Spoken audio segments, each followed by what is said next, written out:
Guys, this is the 3 AM podcast. My name is Charlie. My name's DJ. My name's Sean. And my name's Charlie. And we're the 3 AM podcast. And we dude, occasionally, a couple times a year, we get on here and we actually record an episode. Bro, we got together when Charlie was in town 2 weeks ago. And like Jordan was here. Kalima came through. Everyone. Our old friend Alex came through, who did what was it? El Salvador, Mexico or something. And the power was out. The power went out. And it's just like, and if you don't follow me on my personal Instagram, like I got flooded for the 4th time, like a month after the 3rd time, and it's I'm tired about talking about this. Yeah, so, at this point, it's like I didn't even want to bring it up on the pod because it's so dumb. Anyway, yeah. So a couple times a year we come on and share stories, like Charles said. Yeah. But yeah. What do you want to jump into? What were you asking right before this? Jurassic Park. Yeah, I was going to go into Jurassic Park. So I asked Average Observer in our chat what her favorite or their favorite movie. I don't know why I gendered that person. What their favorite movie is, and they said Jurassic Park. They wanted to be a paleontologist growing up, and I said same. Do you boys have thoughts? Dude, dinosaurs were so lit growing up. Maybe once a month I'll have Land Before Time playing in the background. Just trying to get in your feels, bro? No. Well, see, I always have like visuals playing like in my house while I'm working, while I'm cleaning. I'm not even really watching. It's just to like set a vibe. And I have like a whole playlist of visuals, and one of them's Land Before Time, dude. I need that tree star energy going, you know? I need that tree star That's hit. depression, dog. Nah, the tree star, once you find that tree star and you drink from that good leaf. That's true. It's revival.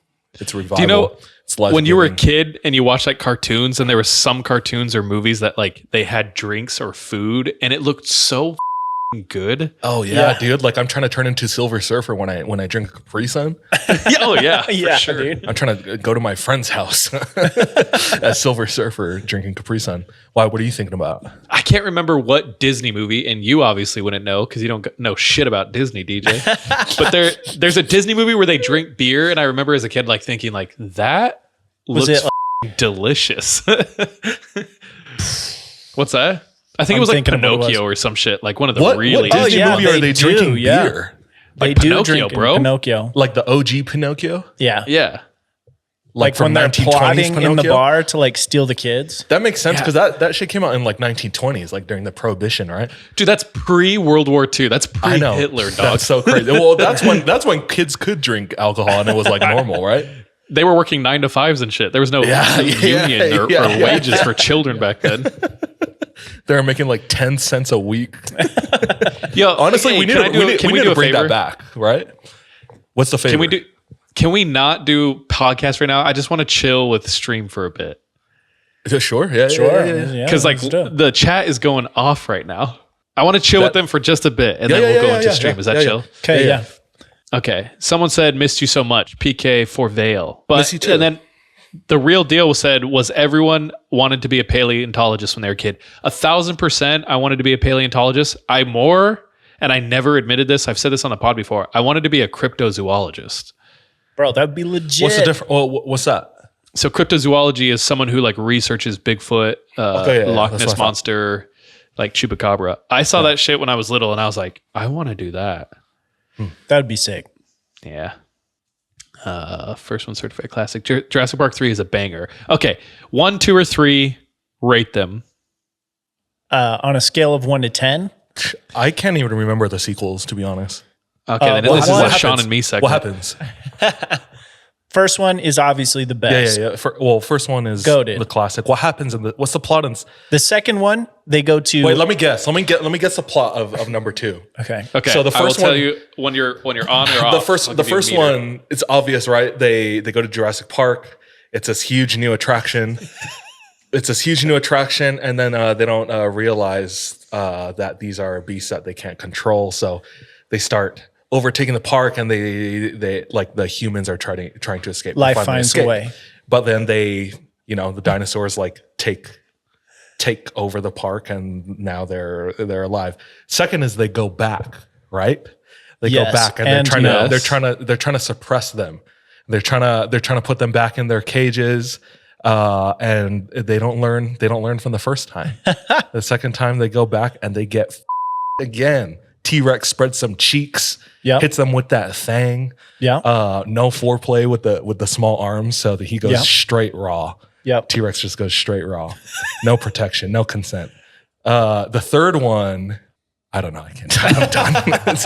Correct me. You were close. decent. Yeah. Okay, the second one, like completely different vibes. None of the people from the first one. It's just who's the doctor? Jeff Goldblum. Yeah, it's Jeff Goldblum and his daughter. His daughter, and But they don't go back to the same island. They go back to the other island that he owns that he was also doing experiments on. Isla Nublar. Isla Nublar, not Isla Sorna. Yeah, dude. That's But they're really Islas de los Muertos in the movie is what they call them. Whoa, the island of the deaths, dude. Yeah, dude. Daunting. Anyway, yeah, Malcolm Ian, thank you, Real Deal. And then, dude, go. sorry, Average Observer, sorry for calling you a girl.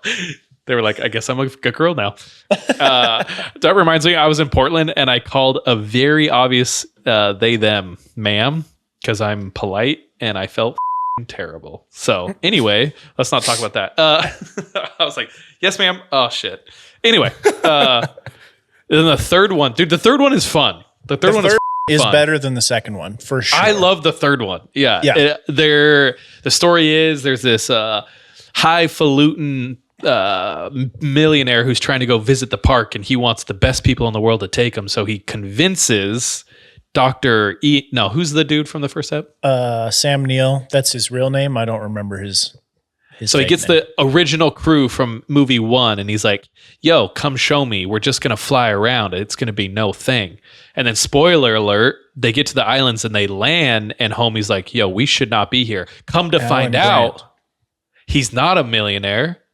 Him and his wife aren't together. They're divorced and their son got in an accident and accidentally landed on the island. He was parasailing, got too close. Some dinosaurs up the boat and he landed on the island. So their 13-year-old son's been on the island for like a month and they tricked all these experts into coming and trying to help them rescue their son. And then, dude, this that's happens. what they'll do to you, big corporate. What's that? That's what big corporate does to you, the 1%. Yeah, dude, they tricked you. Except this guy wasn't a 1%, dude. He was just like a tile and bathroom checks, guy. Dude. Yeah. Oh, I see. And yeah, kid goes full Rambo. That kid is such a badass. Thank you, Real Deal. Yeah, he becomes Dancing with Wolves, right?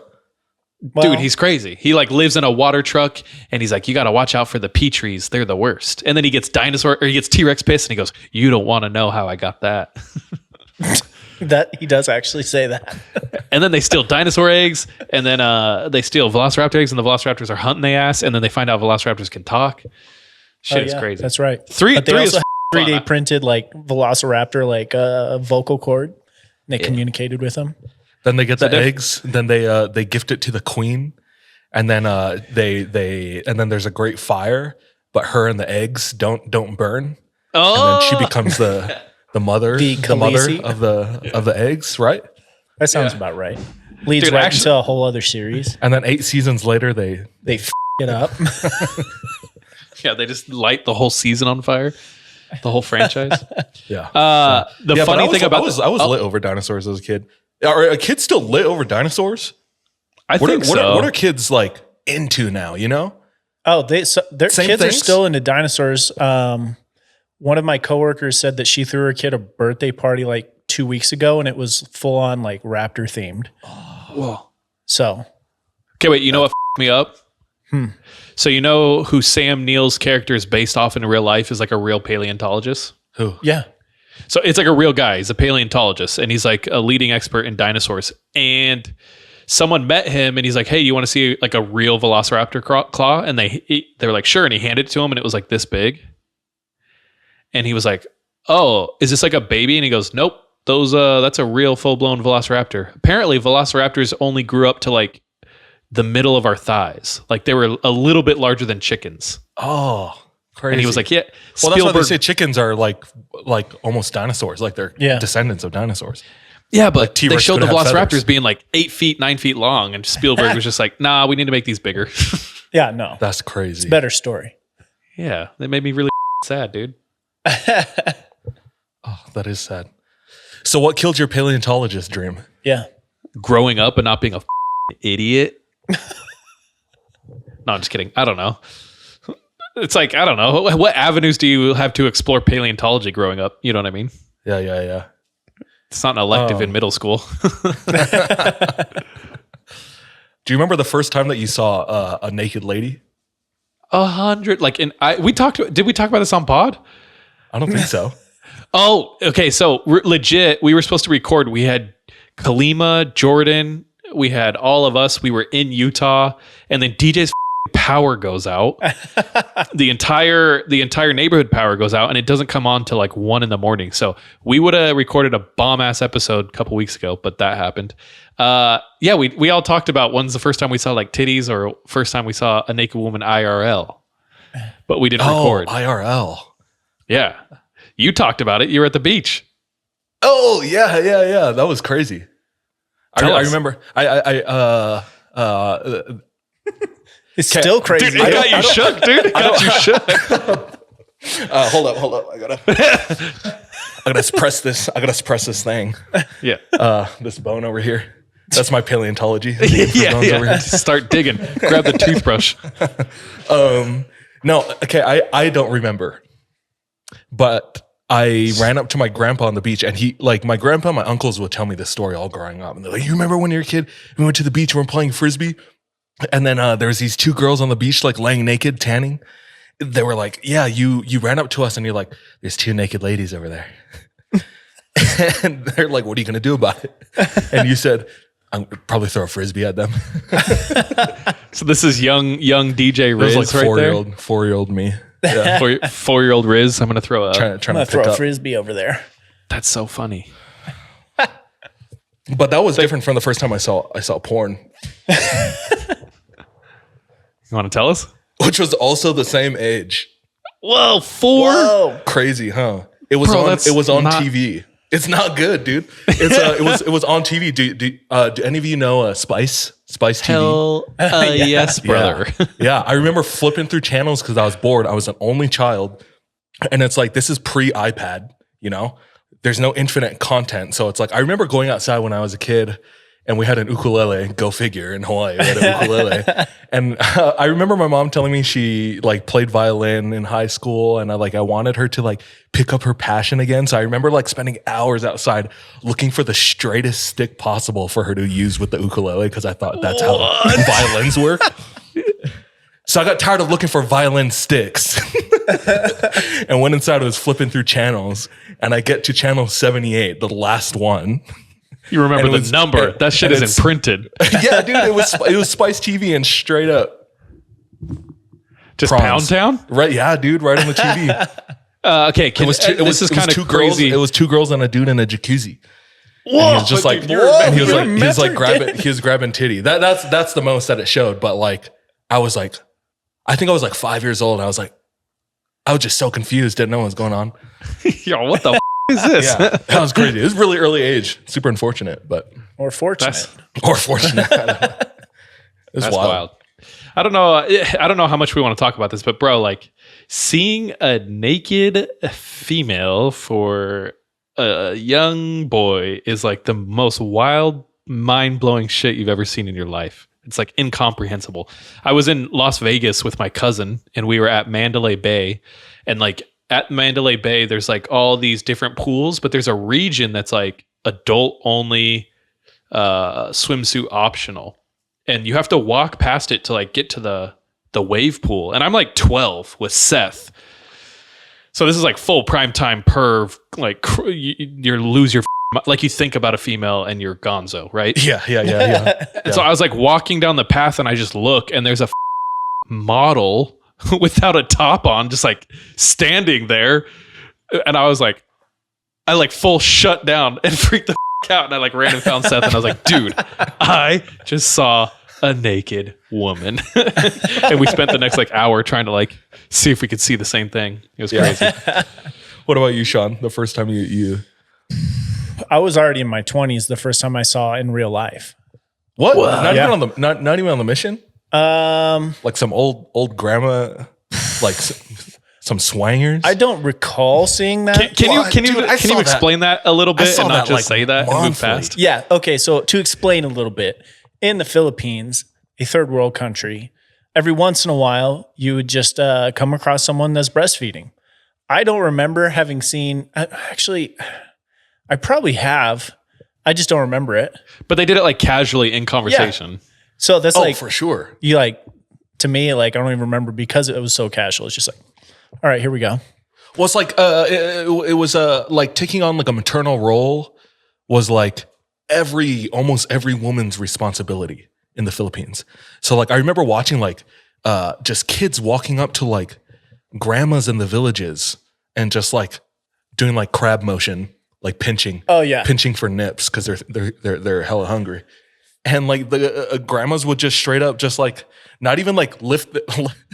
They would like at their waist lift their shirt up because those things were hanging, and just feed them from the waist, dude. Guess who's in chat? It's Kale, dude. It's Kale, right? Kale's in mail order milk bottles. It was crazy. The craziest one that I saw is a kid was hanging on some grandma's back, and he was like reaching over, trying to grab the titty. Aggressive, dude. yeah, he was like reaching over, and like, and he had like a long ass arm, like orangutans. Yeah, with the like super long ass arms. She grabs her titty and swings it over her shoulder. It's like a camelback, dude. Yeah, camelback, dude. Straight up camelbacks this dude. It's wild, dude. And he's just holding on to it from the back. And she's like Blastoise, dog. Just like oh my God. Hydro pumping these kids, you know? Holy smokes. Yeah, I didn't see any of that in Australia. That's the most wild thing. That's the most wild you one I saw. Nuts in Australia, dude. Oh, dude, yeah, I saw balls. Everyone wears stubbies. Oh, that makes sense because you're upside down. Hilarious. Yeah. Okay, wait. So DJ, you had the power went out, the flood went out, tragedy struck. I had flights that got canceled. 5 flights got canceled. 48 hours. I got like 3 hours of sleep, and then I had to work 12 hours straight. And then I get home and my AC is out. It's 86 degrees in my house, and I'm trying to sleep. So tragedy struck me. Sean, any tragedy strike you recently? Recently? Yeah. I suppose that DJ's catching on. There was some tragedy that struck. Dude, can I explain, or do you want to explain? If you would like to explain how... wait, shut up. All of you shut up. Let me tell it from my perspective. Okay, yeah, let's hear it from DJ's perspective. Dude, I should tell it from my perspective. Okay, let's hear yours and then yours, and then Charles, I will tell let me start, and then DJ goes into it. Dude, okay, so don't tell my boss, don't tell my mom. It's a work night, and I need to decompress. This is after I've traveled forever. So I decide to take an insane amount of edibles. And when Charles says insane, because he has such a low tolerance, it's like, no. It's not even 10, I took like a 5. lot this time. I took like 20 milligrams, which is like a decent amount for anyone. I was zooted, dude. I'm so gone. I'm like falling asleep to a movie. I'm 99% asleep. And I get a phone call. And I look at it and it's DJ, and I'm like, bro, I can't even comprehend words. I can't answer. So I put it down.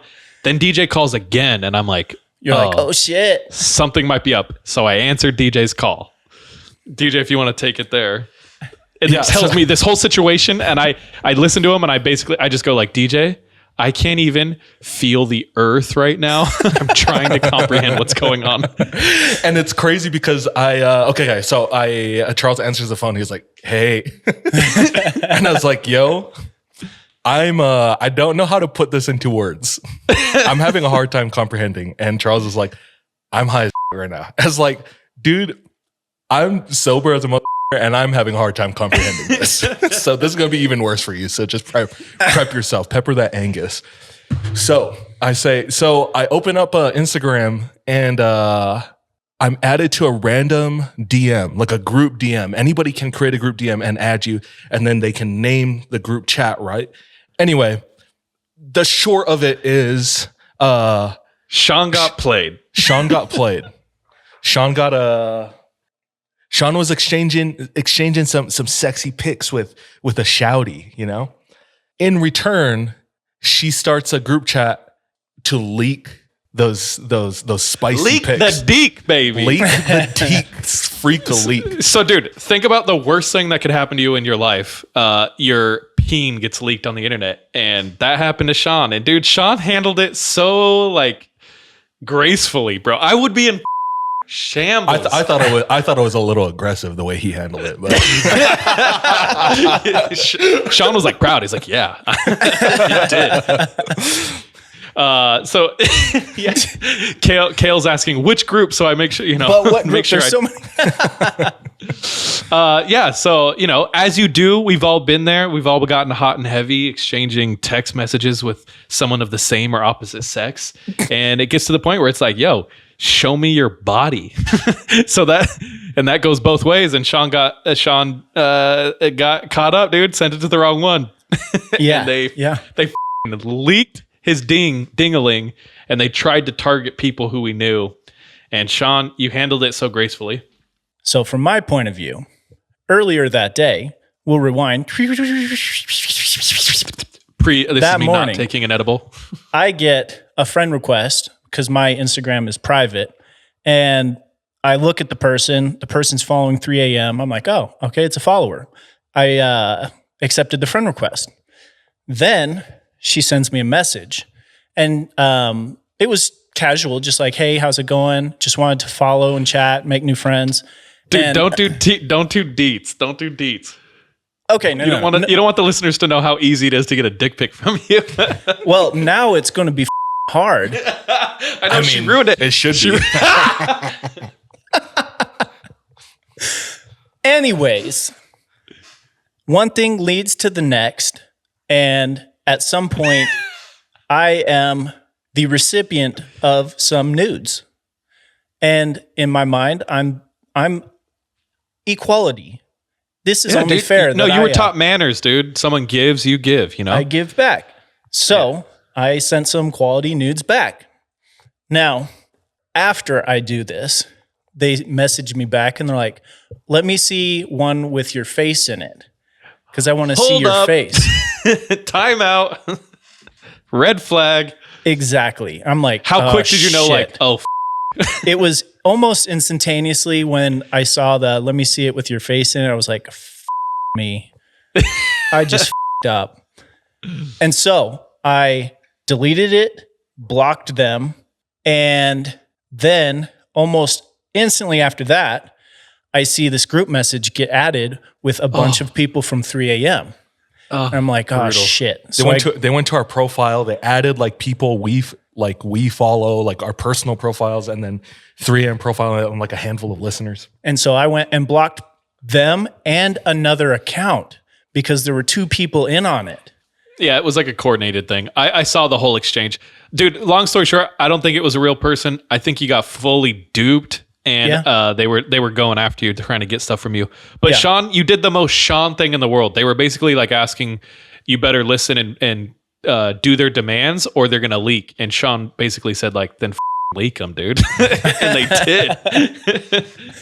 Essentially, it was crazy. Yeah. I was do your thing and blocked them so they couldn't add anyone else. And so about 50 of our listeners saw Sean's penis, and you all owe us a lot of money, dude, because that's not free. All right? You're going to have to go to my OnlyFans if you want that anymore, because I ain't giving that shit out for free anymore. But what's it feel like to be like a man unbridled? Like there's no, it's like you've been through the worst and you made it through the other side. What does it feel like? Honestly, it's quite liberating because now I don't give any more. I was talking to Sean. We're laughing about it now. It was obviously like a way more like up and serious situation when we were going through it. For a few hours, I was freaking the out.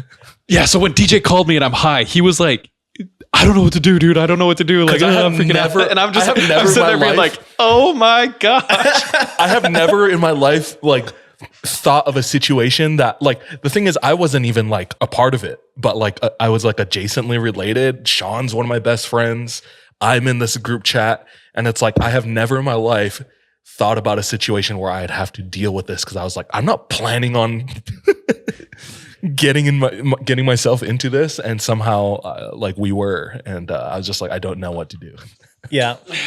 Here's my logical mind as I was going through it was everybody's seen a dick. Like even the people who are in the group chat. Well, it was crazy because Sean and I were meeting up for dinner. And after dinner, we were meeting up with our homie Nolan, who was on the podcast, and his girlfriend for a movie right after dinner. I'm like waiting at a traffic light. I'm 2 minutes away from dinner. We're getting tacos. It's Tuesday. Sean is meeting me there. And I'm it's like, Taco Tuesday. Yeah. And I open up Instagram while I'm at the light and I see that. And I look at Find My Friends and Sean is also on his way. And I see that Sean had left the group. So I was like, Sean knows. So I pull up to the taco joint and I get out of the car. I was like, so nervous. I just start talking about the tacos. I was like, have you been to this place before? Right. This place is so good, dude. I love this place. And I'm just walking up all casual. Like Sean's like, 30 people like, haven't just seen my dick. Dico de Gallo is really good. I'm in the Pico de Gallo. Oh, man. So safe to say I've learned my lesson. Unfortunately for all of you out there, it's going to be a lot more difficult for you to see my schlong. Yeah. Too bad, dude. Y'all are missing out. It's like, luckily you didn't have much to be embarrassed about. You know what I'm saying? It's like, we call you the Mac truck for a reason. You know what I mean? Yeah, we really put the ball in their court. Yeah, dude. Okay, so like we're laughing now, but originally when it all went down, like we were like really concerned because I was like, Sean, this is really up. So we called Sean. We're like, are you good? And then like after Sean was like, yeah, I'm just more annoyed. Like it's whatever. And then like so after like 10 seconds of finding out he's okay, DJ and I just start like making jokes. And I was like, Sean, balls are in your court. Like whatever you want to do, we'll do. And we just made more jokes and more jokes. But anyway, yo, speaking of harassment, have y'all heard about Lizzo? Oh shit, bro! Dude. Yeah, I heard about Lizzo? It's there's this up and comer, very underground. Yeah, dude. Did you hear she took a DNA test, dude? And apparently she's 100% a bitch. I'm just kidding. You're dumb, dude. That shit's so crazy. And I mean, there's two parts to it, right? Like there was harassment on her end. Do you know what it was? Dude, okay, well, let's just say we don't know for sure any of this. This is just shit we've heard everywhere. So there we go. All this is alleged. I've heard alleged stories that involve bananas. Is that what you're talking about? Yeah. They were like at some strip club. It was like her dancers that tour with her. And she was like forcing them to use a banana during the stripping or something like that. I don't know. Crazy. But they had to eat a banana out of a stripper's vagina or something. Oh, shit. What the f? What I saw on TikTok. You saw that? No, just someone was like, they heard the tea from someone who was a part of it. Damn. That's wild. Did they? Is Sean's dick now a cryptid? That's a good thought. That's a good question. Well, I mean, seeing as how it's going to be much more difficult for you to find, it could be defined that way. There was a sighting. There was shitty footage. I always wanted to be a cryptozoologist. The footage was shitty. But anyway, other and then she's that, also body shaming. Yeah. Which is like, isn't that her whole brand? Yeah. Yes. Like, what is it? What is it called? Like not body shaming? Not body. Yeah. What is it called? I don't know. I'm hella fat phobic. I don't have it in my vocabulary. Dude, body positivity. That's what it is. Yeah. Her entire brand is body positivity. I think that's why people were so eager to like cancel her. It's because she's like super preachy. And it's like, I don't know, Lizzo's music's fun. And I understand aspects of body positivity, but there comes a point where it's like, okay, dude, okay. Like if anyone's preaching that hard, I don't care if you're Mormon, I don't care if you're a stoner, I don't care if you're a vegan or a CrossFitter. Anyone who preaches that much, it's like, all right, it's annoying. And she, for me, just definitely making reached something that like your point. whole personality. Yeah. It is rough. Yeah, for sure. That's why he mentioned all of those groups. Yeah. It's like, when that becomes your whole identity, it's like, all right, dude, get the out my face. But I don't know. So yeah, to find out she was being a bully the whole time, it's like, yeah, that's up. Yeah. But That's anyway. wild. So yeah, I guess she was making jokes about her dancers, or I don't know, flaming them. Ooh, the loudest preachers are always the biggest hypocrites. Facts. I mean, yeah. I think it's what's his name? Shakespeare. It's like he doth protest too much or something. It's like the one who like puts up the biggest fight or makes the biggest stink. Oh, you Shakespeare now, dude? Yeah, William, we're homies. I mean, if she like her whole crew, they're all like plus-sized women, plus-sized models, right? I think a lot of them. I have no idea, actually. Yeah, I don't know. I Speaking literally out my have no ass. idea. At least I saw her in concert in 2019. Okay. Whoa, how was it? Crazy. It was at a festival. It was in the middle of the day. So middle of the day festival sets are usually kind of cleared out, but her tent was packed. And I swear I was the only like straight dude in like a 50-foot radius. Like everybody around me was just like huge, like dudes, like muscular dudes with like angel wings and shit. And it was like, this is crazy to watch. And it was a good time. But like, yeah, all her dancers were all like plus size models. But I was just saying, like, if you're constantly making jokes and you're surrounded by fatties, is it all fat jokes, you know? Just like how all towns in China are Chinatown? Or are they just town? I don't know. I don't know what I'm saying. I'm trying to keep up with you. I don't know what I'm saying. I'm still kind of stuck on a ton of rip dudes and angel wings. Oh, yeah? Is that what your mind went to? Yeah, you lost me. I didn't keep up with you. It's crazy that's her demo. It's like chiseled gay dudes. I love that. We need to tap into that market. It was fabulous for sure. I don't know. Crazy wild stuff. There's been so much stuff going on. It's kind of insane. Like we haven't recorded for a solid month. I could sit here and talk. Like I wrote some notes down. I don't know if we want to cover any of it. My life, my rules, bro. The flood. Wait, what video is that? Sorry. The Indian dude. Yeah. I was you want to hear the most nightmarish situation? 100%. A month ago, I had a shoot, I had a video shoot. And the night before, I ran to Walmart because I had to get some final props for the shoot. And one of the props was a super soaker. I went to 2 Targets, I went to 1 Walmart, none of them had super soakers. And I was like, do kids play with like guns anymore? It's like what's happening to this nation, guns, dude? You know? But I finally find a water gun, and it's not even a super soaker. It's like this piss poor Minecraft gun. Minecraft water gun. It's a tiny one. It's not like one of those big like where you're pumping it with like a gallon tank on the back. It's just like this tiny like pea shooter of a Minecraft gun. So I'm like, I'm waiting in line with this Minecraft gun, and the power in Walmart goes out. What is happening here, dude? You're the cursed one. I don't get it. I don't get it. The power in Walmart goes out. After about 10 minutes, it comes back on, but it takes about 45 minutes for like the systems to reboot. So luckily, I'm like the third one in line from the self-checkout. It's like Jurassic Park, dude. By the time the system reboots, I look behind me and the line is like going out of the store. You mean they were leaving the store with their stuff? I was so many times I was so close to just walking out. I was like, who's gonna give a if I walk out with this Minecraft like water gun? Like nobody's gonna care. I was so close to walking out so many times, but I didn't. The worst thing about that whole experience wasn't being in Walmart, wasn't like a hot summer night in like an air conditionless like warehouse with all these like sweaty ass barefoot like people. It was this family behind me, this Indian family behind me, these parents and these 2 little Indian kids, and the whole damn time, all the kids did was run and grab shit from the store and bring it to their parents. It's like, mama, this 50 cents, only 50 cents. And like the parents didn't say anything to them. The parents were just on their phone the whole time. And it's like, I don't know why I brought up that they're Indian. Yeah, why'd you bring up race, dude? That does not have any bearing on the rest of the story. This is why I brought it up. The crazy thing is the kids were doing math. They were like incorporating like their family budget into this. It was like, I know we don't have like money or whatever, Habibi. And they're like, we could afford this if it's only like 50 cents. So it's like, we can like incorporate this into our budget. It's like 10% of like your income or whatever, like goes to like our fun expenses. And like, this is only like 2% of that 10%.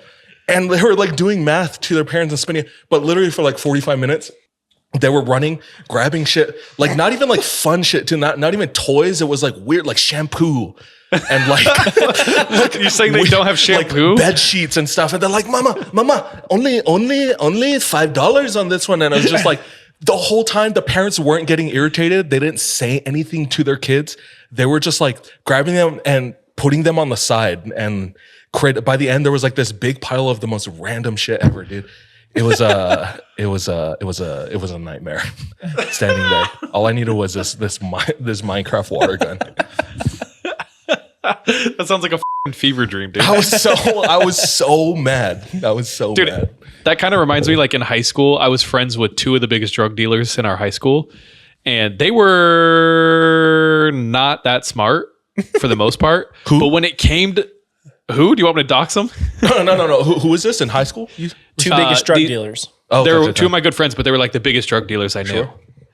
And they're not that smart in school or anything, but when it came to math, they were geniuses. Like people would come up to buy from them and they'd be like, okay, that's like an 8. And they would like weigh out in their head, be like, oh, that is a 20. And I was like, dude, you're like a savant. So, well, it made money. sense with the Indian kids. I mean, it's like, oh, future cardiologist for sure. Like this kid. Mama, I need. Yeah, it's like summa cum laude at like 9 years old. This kid. That's funny. That's a fever dream, dude. You legit might be cursed. Everywhere you go, the power's going out. What the is happening, bro? Water's coming in. Yeah. Yeah. What's going on? The most recent one that flooded was a week ago. And I woke up. So this legitimately is the fourth time or fifth time that your basement's been fourth time. The third one was a little over a month ago, and the fourth one was a week ago.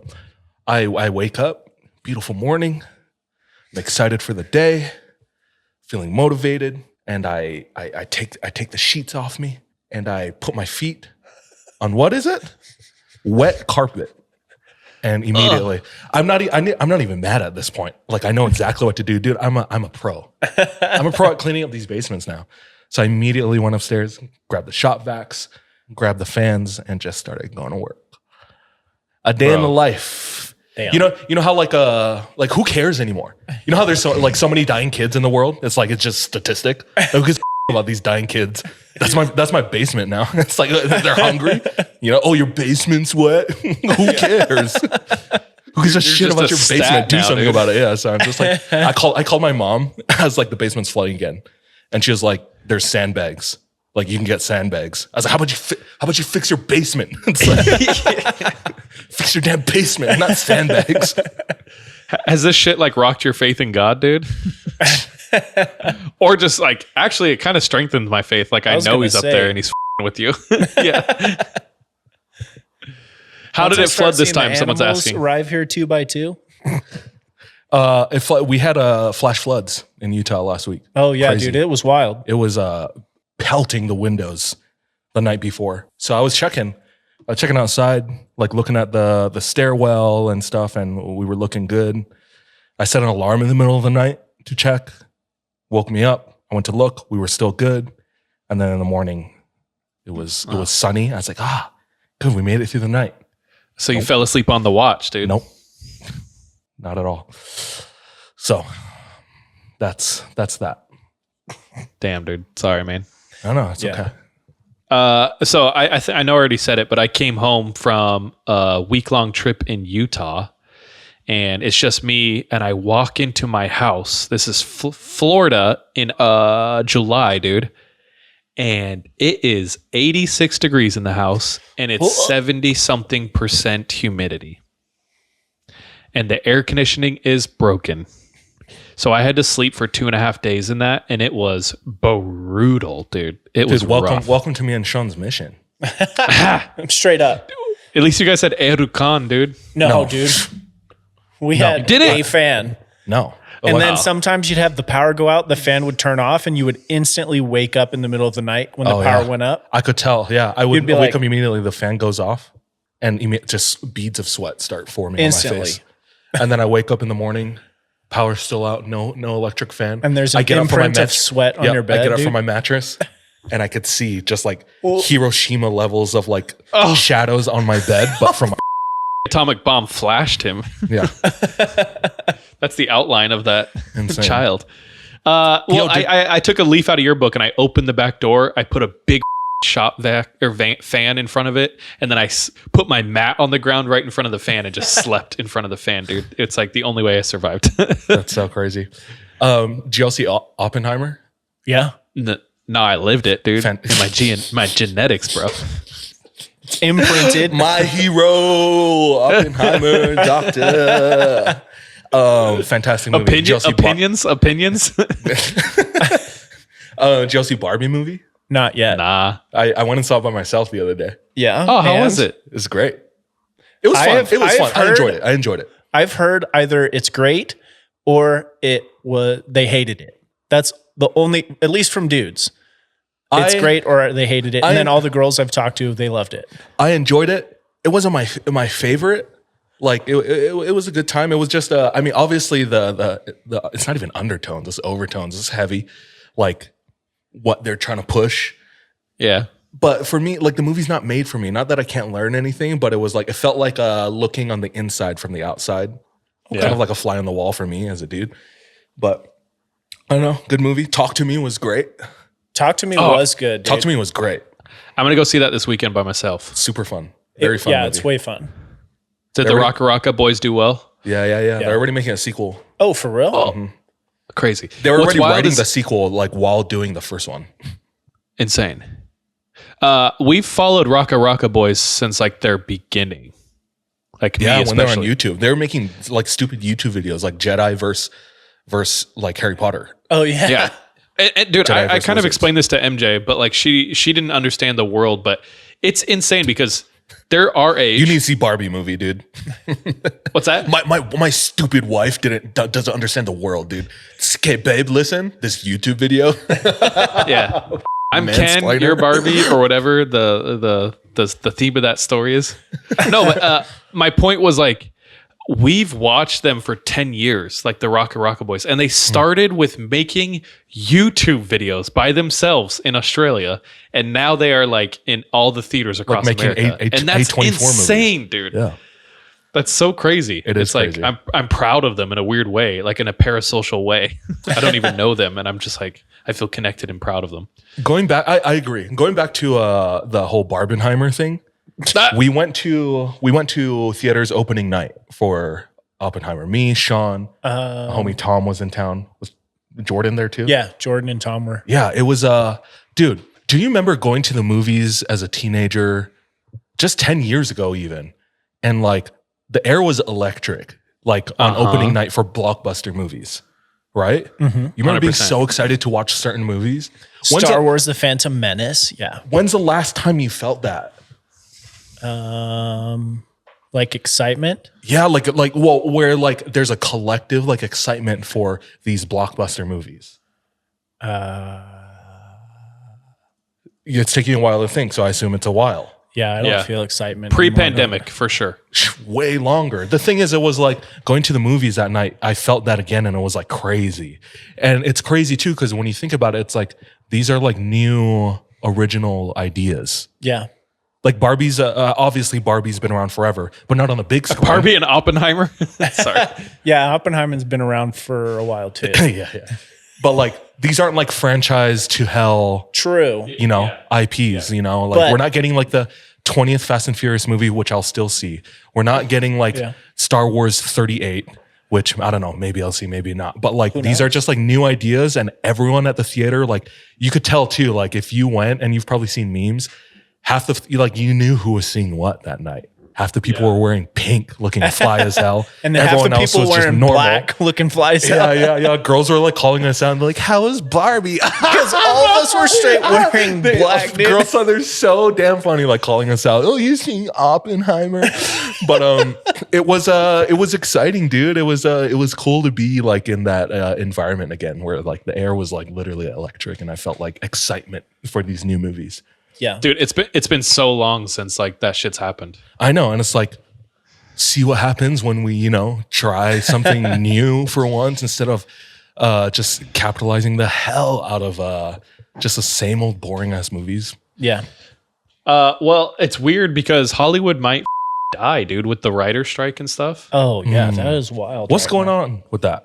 Writers aren't getting paid adequately?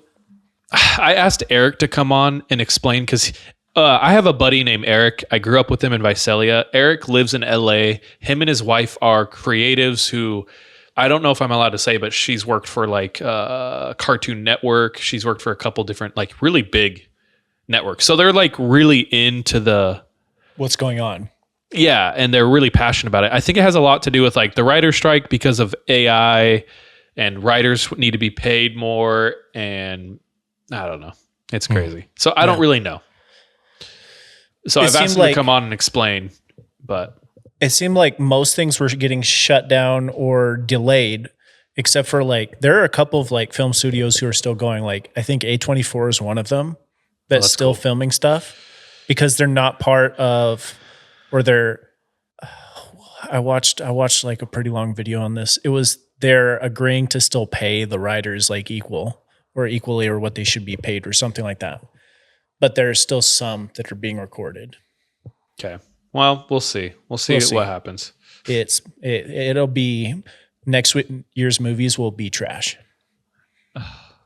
Anyway, I do think there is a special place in my heart for movie theaters and movies, and I hope like they can create an experience like that more often. But I don't know. The vibe is like that might not be the case. The thing is, like there's people with ideas. There's tons of ideas. I mean, floating around. They're just not getting picked up by the people with money. Like, case in point is Spider-Verse. Rocket Boys. Vox did a great video essay on it. But before Spider-Verse, distributors and buyers for movies weren't taking in new ideas. Like studios would pitch like, hey, we have this movie made or it's being made. Let's put it out to the big screens. And investors were like, this doesn't look like Disney. This doesn't feel like Disney. Disney makes all the money. You need to change the whole style and feel to Disney so that we can make money off of this. Then Spider-Verse came out and it was like incredible for like how different it was animation-wise and the writing. And from that, it did so well. Then people were like, oh, maybe we should like try these new cartoons. So Spider-Verse like kind of opened the door for all these other like movies that didn't look like Disney. Like Klaus, when that came out, that's a fantastic Christmas movie. Oh, yeah.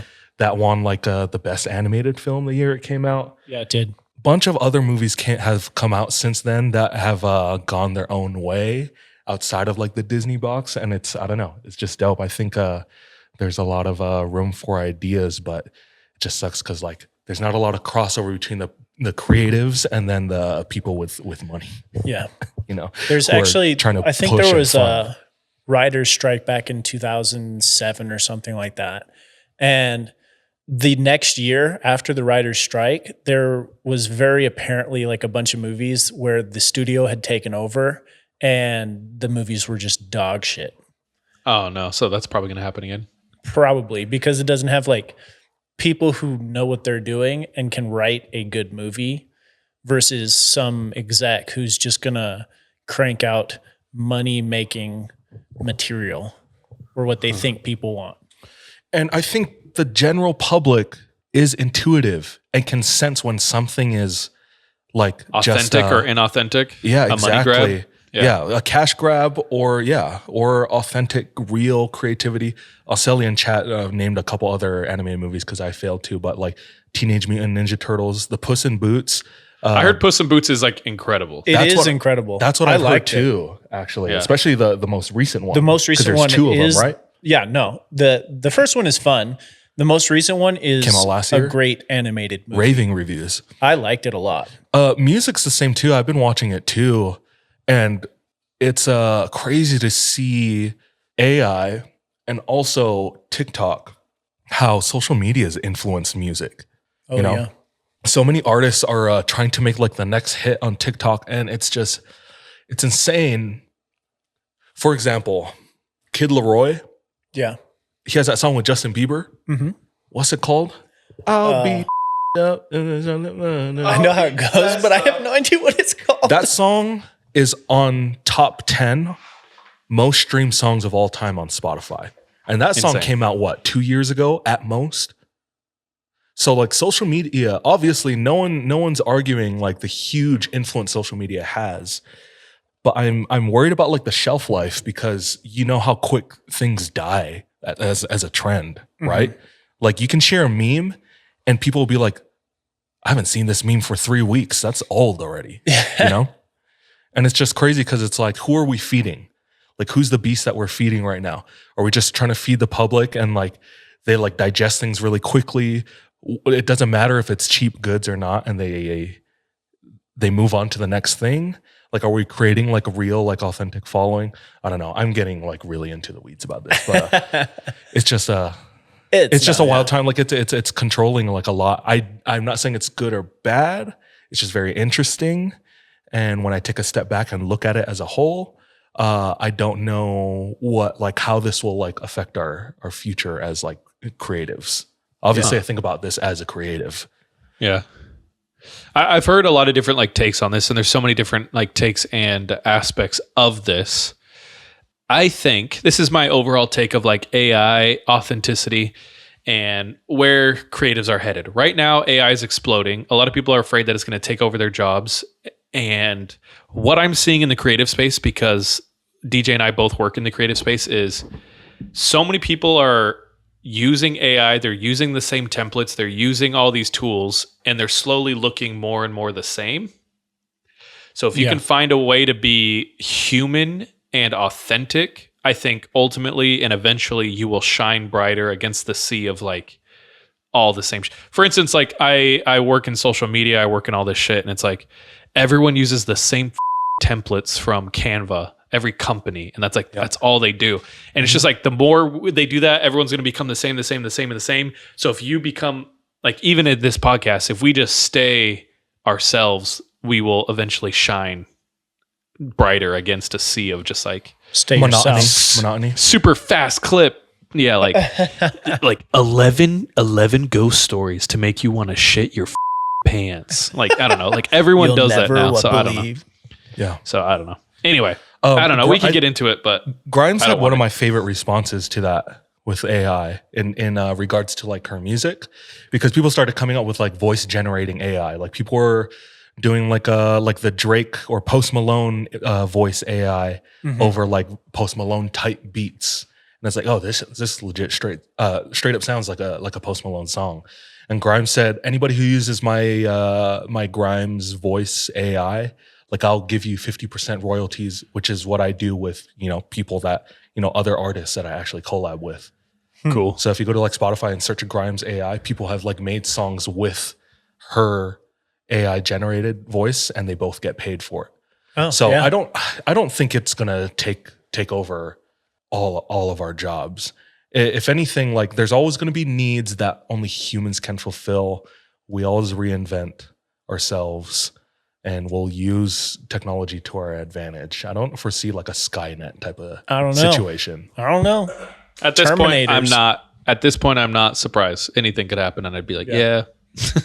I'll never say never. Is kind of what I'm feeling. Same. Dude, with that might be a good segue into like the short stories we have tonight. Are you guys down to Let's switch do over it. that? Yeah, gang. We're not going to roll. We don't have a lot prepared, but we're going to make the most out of it. So I'm going to go first, okay? DJ, Yeah. we're in South America. This story happened this year, sometime in July. So recently. You're in a remote village in Peru. We're talking 10-hour bus ride to get to this place. A young lady is going home. It's evening, close to dark, maybe even dark. She's making her way, down the paths, down the roads, when she's confronted by a figure. This figure causes fear in her beyond anything she's ever experienced. And the two start to get into a physical altercation. In the pandemonium, the freaking out, villagers come out to investigate what's going on. She sees the hem of a robe flash into the air, and the figure is gone. And she's left with a huge wound, a gash on her neck. Villagers come out, rescue her, get her to medical help, and she survives. And this is just the first in many attacks that have been taking place in this village in Peru. A couple days later, a man This village is sent into like pandemonium. They want to protect, they want to save. So they start like a night watch. And there's a man, he's out, and it's a pretty jungly area. And he's patrolling, trying to keep the village or the pathway safe, when he too comes across the same figure. Except this time he gets a good look at it. And he describes the figure as 7 feet tall. Robed figure. In a panic, he pulls out his pistola and but no effect on the figure. And then the figure lifts into the air, levitates, and disappears. This shit is going on right now in Peru. So Sean's going to cover a bit more of what's happening down in Peru. I just wanted to start with those 2 stories. Okay. So let me also tell you how much more remote this place actually is. The 10-hour bus drive is actually a 10-hour boat ride So from not bus, there's no nearest roads. town to get to this tiny little town in Alto Nanay, Peru.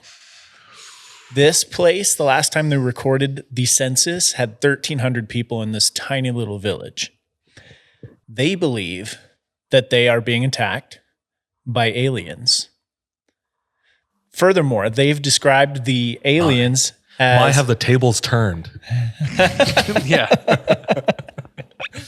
They're like, build a wall.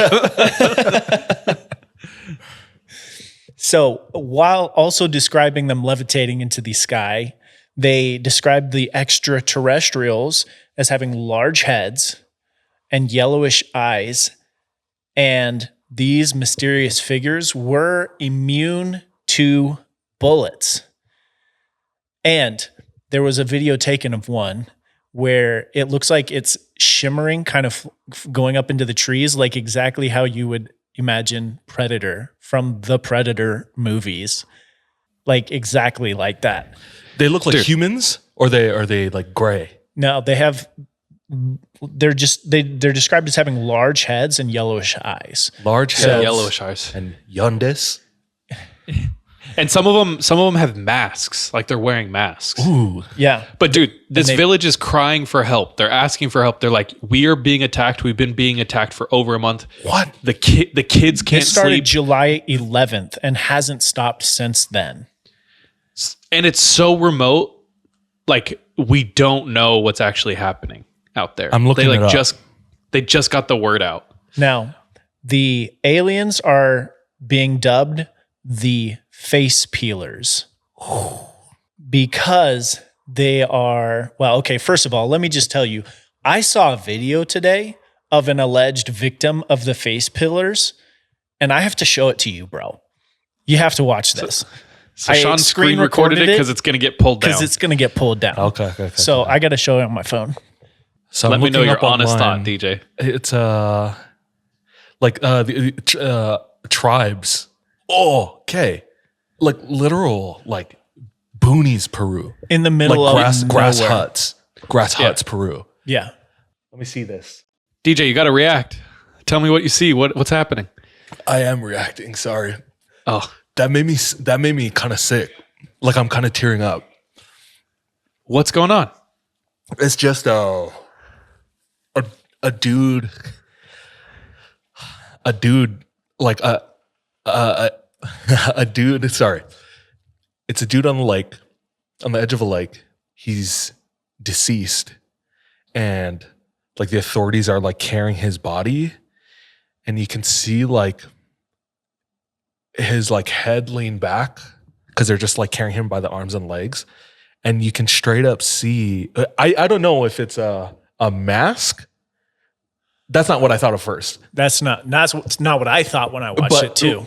Basically, the name face peelers, like it looks like straight up. It's just his skull that you can see in the video. Like I couldn't get a sound out of me when I was watching it. Like my throat, like my stomach was in my throat, and I was like choking up, and it was just like that was hard to watch. I will post it in the damn. Discord. Which one do you want me to post it in? Man, I don't know if you should because like I don't know. I probably wouldn't post it because like Okay. Well, wait. unless you can do an We don't have to do it right NSFW. now. We don't have to do it And right now. if people want to watch it, they can find it. I'm sure. Like if you Also, look if deep you enough. hit us up on hit us up on IG. We'll Say I send want it to see to the you. video. Sean will send that and his dick. Yeah, you're gonna have to pay for the second one though. Yeah. Dude, that's crazy. Your reaction was so visceral because when I saw it, I immediately was like, "That's cap. That's not real." I don't know. Bro, when I saw it, the first time viewing, I immediately was like, I have to record this. And then after watching it the second time, I was like, shit, I don't know if this is real. Like I don't know if I can believe this because of Here's how what oh, sorry. like it's just so wild seeing that. It's just like unbelievable. So here's what I will say. It does look like cattle mutilations that I have seen. I've seen photos of cattle mutilations and it looks like the same thing where like the flesh is surgically removed from the skull. It was clean. It was clean in the video. That's the part that I was like, I don't know about it that. was almost so too clean. Almost, yeah. It's like bleached skull. And then there was parts so the girl who got attacked, it almost sounds like they were starting to try to peel her face. But DJ, think about how gnarly this nickname is, like how terrifying and bone chilling. What is They're it? calling these the face peelers. That's so scary, dude. Yeah. People have been talking about, and shout out, I want to shout out a creator. He's been covering this really well. I watched one YouTube video of his. Let me shout him out real quick because I want to give him his due. He helped me out on my research. Come to find out, Sean and I were researching the same exact shit. So both of you. Oh, go ahead. Finish. I have a question after. He's called Nerd Report. Nerd Report on YouTube. He does a decent deep dive into this. So if you want to watch, go watch that. What were you going to say, DJ? Both of you had the same response. I would say mine was 50-50 because the first time I was like, oh shit, what am I watching? And the second time I watched it, I was like, oh. How often are you guys saying this isn't real? Pretty often. A lot. Yeah. Especially with aliens, often. Yeah. Anything the government puts out, often. Yeah. Yeah. That's kind of me too. Bad guy. So wait, DJ, real quick. DJ. Yeah. So turns out in this same region in Peru, they have an urban legend or an old like folklore of this region. And it's known as the Pelicara. And so, Sean, what's the Pelicara? So the Pelicara is like that folklore in Peruvian or Amazonian culture, because that's kind of where this area lies, that is a so-called killer and would terrorize the people. Is he more like a cryptid or a deity?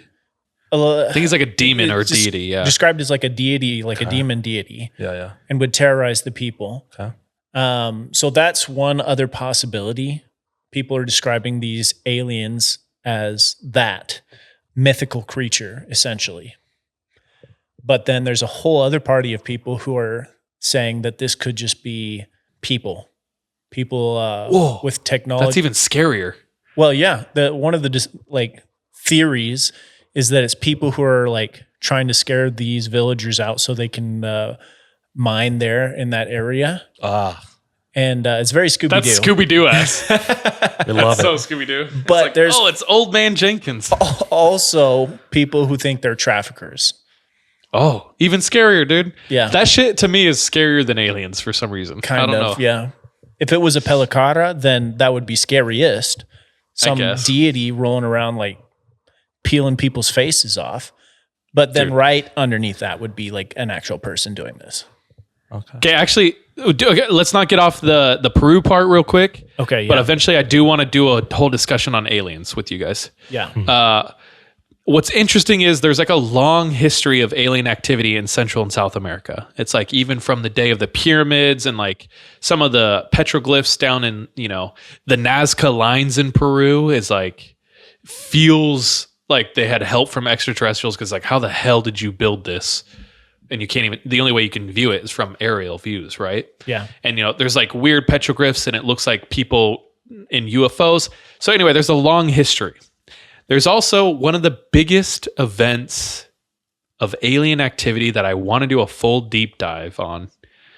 I've wanted to cover this for a really long time. The author of the book was on Mysterious Universe like a couple years ago, and then he recently went on Rogan, and someone just said it in chat in Brazil. It's the Varginha incident.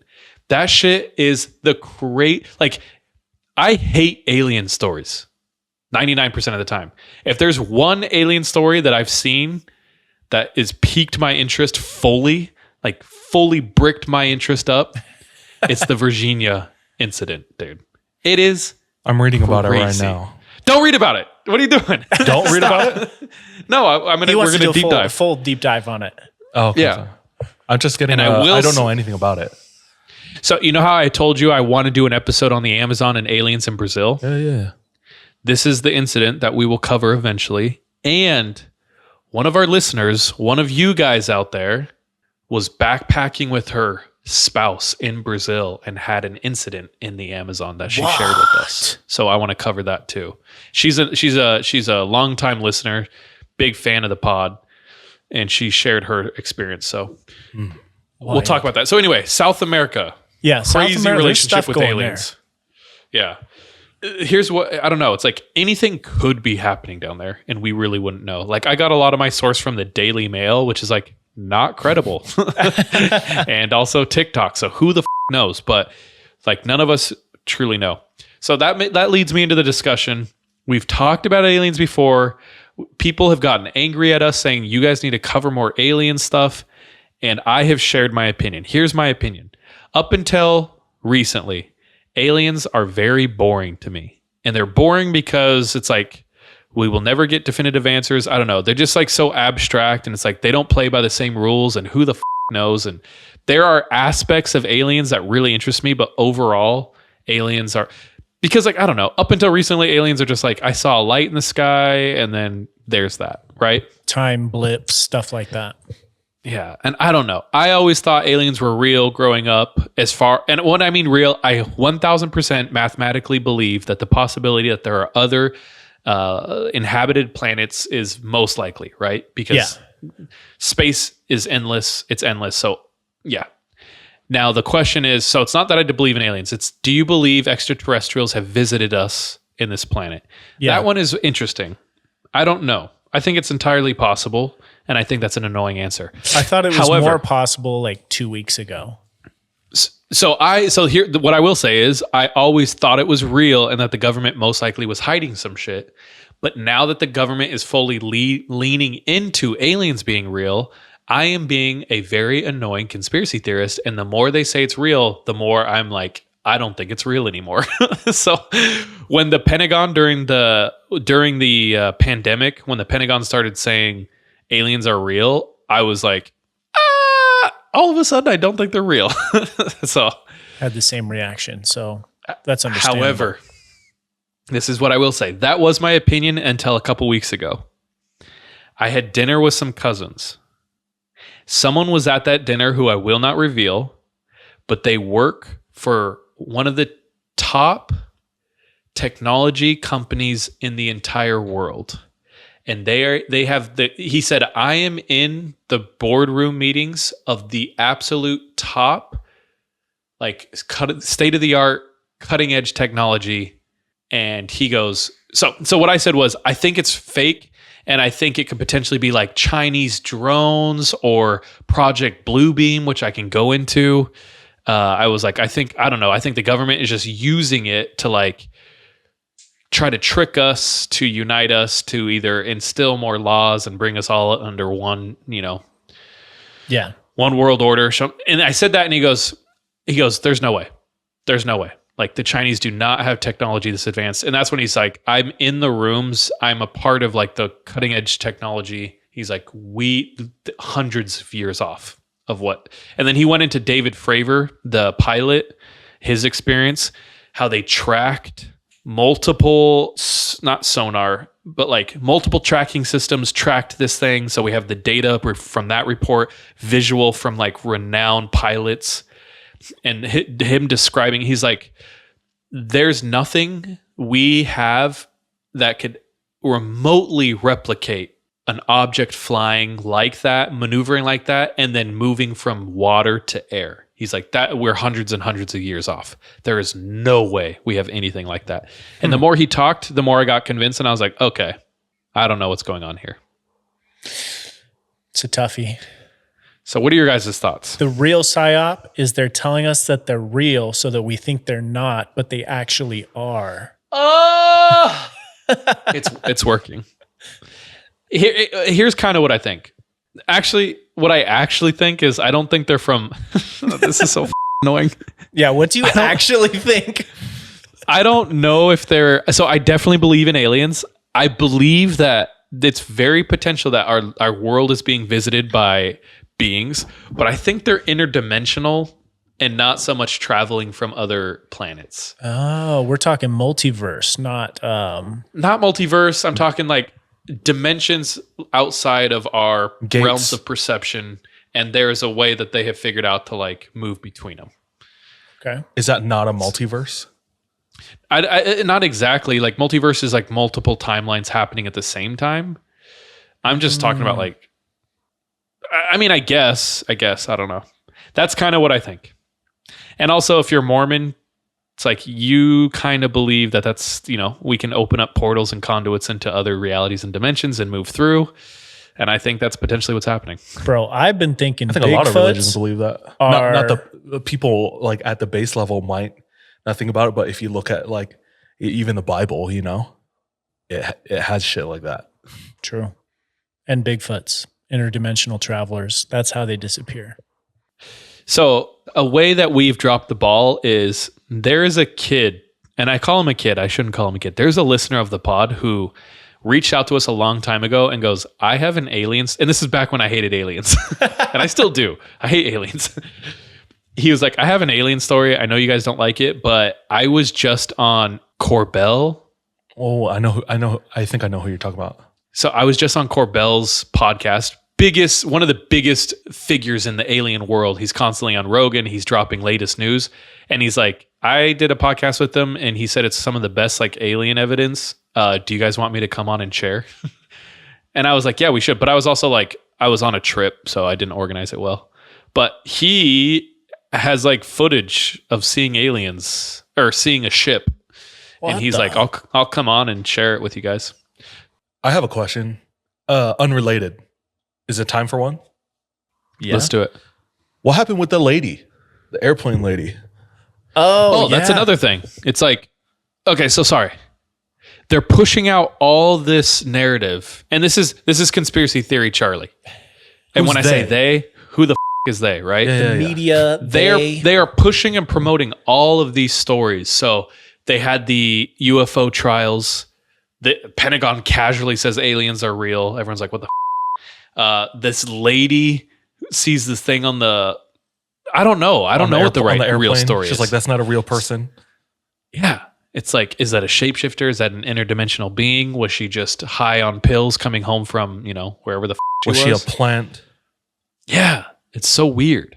And it's like these stories are catching.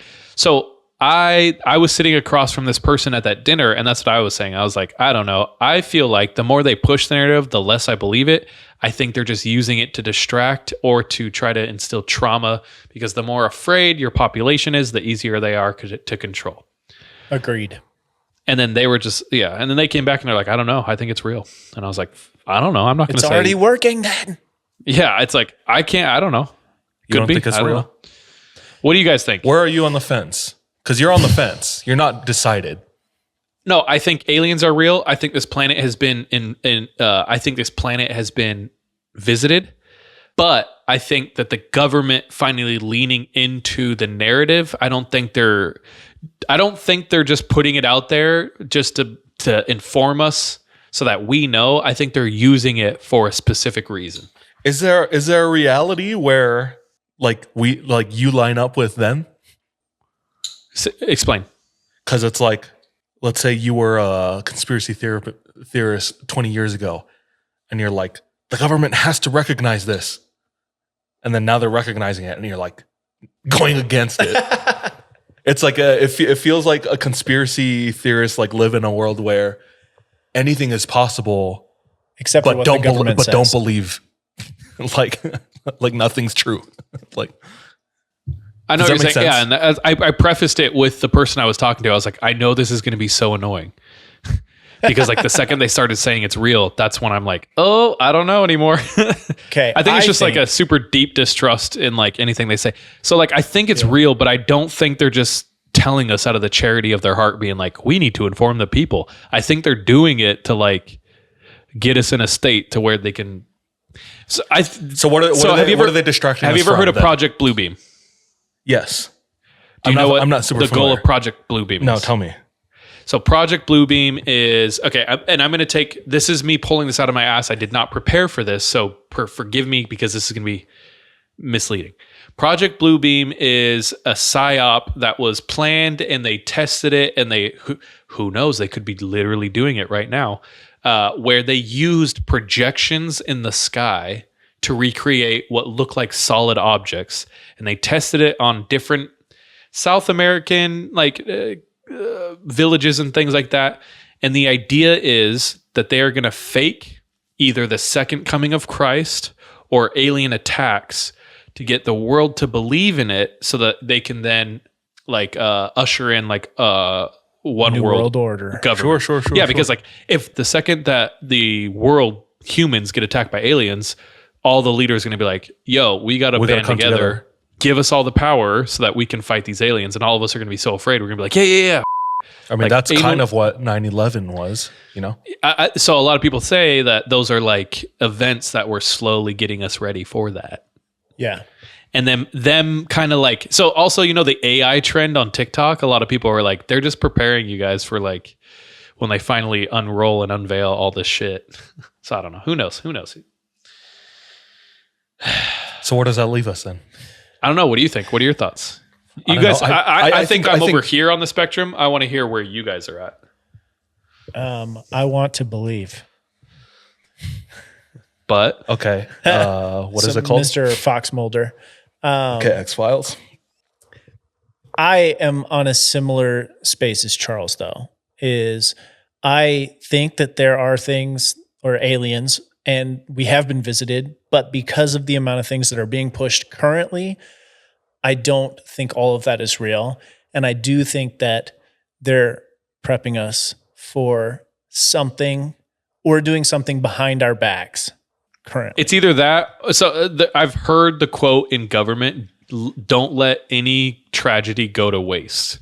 And what that means is like, okay, if something happens, like use it to your benefit, right? So maybe the aliens are real. Maybe the UFO shit is real, but they are going to use it and take advantage of it. So Sure. it's to distract us from what's going on, the corruption in the government. It's like, I'm not going to call out anyone in particular, but there's some laptops and shit that are being ignored, some trafficking that it's like, hey, who connected to Jeffrey Epstein is in jail? 0 people? Really? That's crazy. You know what I'm saying? Yeah. So it's I believe in aliens. Yeah. I believe in like beings outside of our like realm of understanding. I'm confident that they've interacted with us. As far as like what the government says and does, like for sure, people in power are in power for a reason. They've had to step over, people. You don't become a billionaire like ethically. All of these things for sure, they are trying to like push momentum in their favor. Whether it's something that happened outside of their control or in their control, they're constantly trying to like gain control.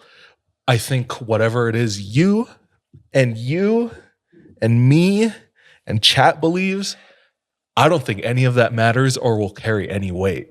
Because at the end of the day, like what we believe isn't going to have, and what we even say or do isn't going to have any influence on like the grand scheme of things. That might sound like pessimistic. It's but realistic. It's really like we're all in the same group, which is it's us versus like the 1%, So it's like, I don't know. Like You shut your whole mouth, DJ. We are making a difference. I think And our listeners are mighty, dude. This This is not a call to action. That's where I'm at. I think This is my call to action to all of our listeners. Focus on your I health, agree. mental and physical. Be grateful and be good to those around you. That's what I'll say, dude. yeah, dude. And then when the Dude, world does go to shit, dude, I go to work every day and I'm like, what the am I doing, dude? Like World War III might happen, Russia might nuke us, aliens might come butt us all. And so I'm sitting in here making a performa sheet, writing down a budget and shit. It's like, this is pointless. I hear that too. Like the way that we work from 9 to 5 every day. That's so much damn time. Yeah. That is so Eat my much time. ass, dude. Yeah, it's so crazy. Dude, speaking of work, I'm kind of out of it. Anything we want to say on aliens to wrap up? Please come save us. Yeah. Like help us. Help us, because we're powerless against the powers that be. I don't think that's true. I think, in fact, think the so. more that the government fights against the people, the more it like should show you how afraid they are. Dude, The thing is, not the U.S., dude. I don't think there's a way we could have a proper coup on United States soil. Like you look at France, it's because we're so big. France is such a small country. They're able to like strike fear in like the hearts of the people who are running them. Whereas dude, you want to know what actually is like the real biggest thing in the world? A country so divided, and like not even just like in methodology, like physically and literally divided. Like the U.S. soil is huge, so it's like, where are we gonna go? How are we gonna do this together? How are we gonna do this together? You know, I don't know. Like eventually, when enough people's, I don't want to get into this. We're getting blacklisted, dude. Yeah. I don't know. I think it's definitely possible. I think the fact that they're trying so hard means they are afraid. And it's like, what are they afraid of? Dude, what can we do that's making them afraid? Bro, we can clap cheeks. See, nobody's giving me real answers. You can't say shit like, what? What's in the realm of possibility that somebody can do? Did you hear about the dude in Provo today? Or I didn't hear about yesterday? Yeah. What was it? I heard 9th? What's today? The 10th. Yesterday. Yeah, it was yesterday. Was he legit in Provo? Yes, he was in Provo. Damn. Because Biden is in Utah right now. So for those who aren't informed, there was a man in Provo, Utah, older gentleman. Do you know about this, Charles? I do. Yeah. I listened to a long man in Provo, podcast on he's just posting on big Trump supporter, whatever, but he's posting on social media saying, Biden's coming to town, and I'm like, I'm cleaning my sniper rifle right now and getting my ghillie suit out. Like, he better watch out. Whether he was is that what he said? Yes.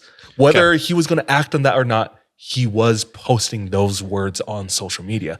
FBI went to his house, and I guess things got hostile. They clapped his cheeks. They gunned him down. He's done. That was yesterday in Utah. Air Force One landed in Utah yesterday. I don't know if they're still here. Are you talking about that? Like, is that what they're scared of? Like, people actually trying to get these authority figures? Because I think on a small level, yes. If this man was successful, if there was like another assailant like against the U.S. president, the U.S. president in themselves, I think, is like a puppet. They're not the ones 100%. Running the country. Especially they're elected by all the people who have the money and are funding their campaigns. So they'll just replace them with somebody else. True. So it's like, I don't think that's what they're afraid of. These people who are trying to rise up. So when you're talking about like the government is afraid, what are they afraid of? I'm like genuinely trying to find. I think if we organize as a nation, and I think it's kind of happening on some degrees. Like the easiest way is to everyone to vote with their dollar. So if everyone like actually organized and cracked down and boycotted some things, we could bankrupt like huge parts of the economy within like weeks. So stuff like that. And so I don't know. And if there's some big players, like people have big enough followings, like certain podcasters and things like that. And I don't know. You're seeing it like, I don't want to go too much into it. There's like, have you heard the term black pilled?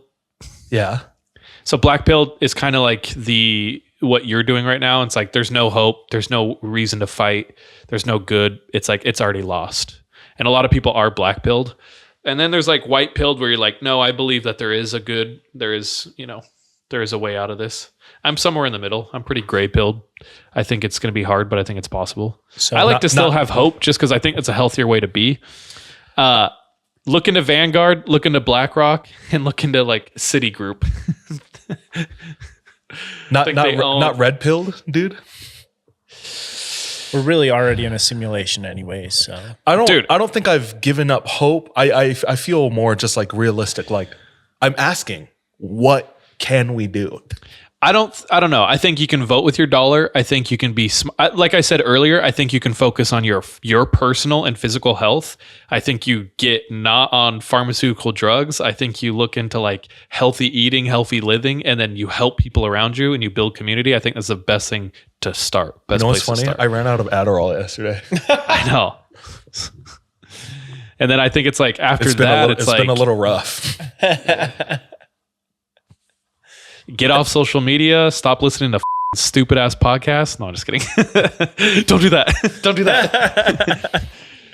I think really like voting with your dollar. Like if we all got organized about it, we could tank industries really fast, and that would like put a dent in their pocket. But other than that, it's like I don't know. I know that there's towns in Montana that are all expats, and they have anti-aircraft artillery hidden in the mountains. And if anything goes down, I know that they're planning on bombing the one bridge that goes into their town, and they are not going to give up without a fight. Damn. But I don't want to talk about those people though. But I know there's people like that.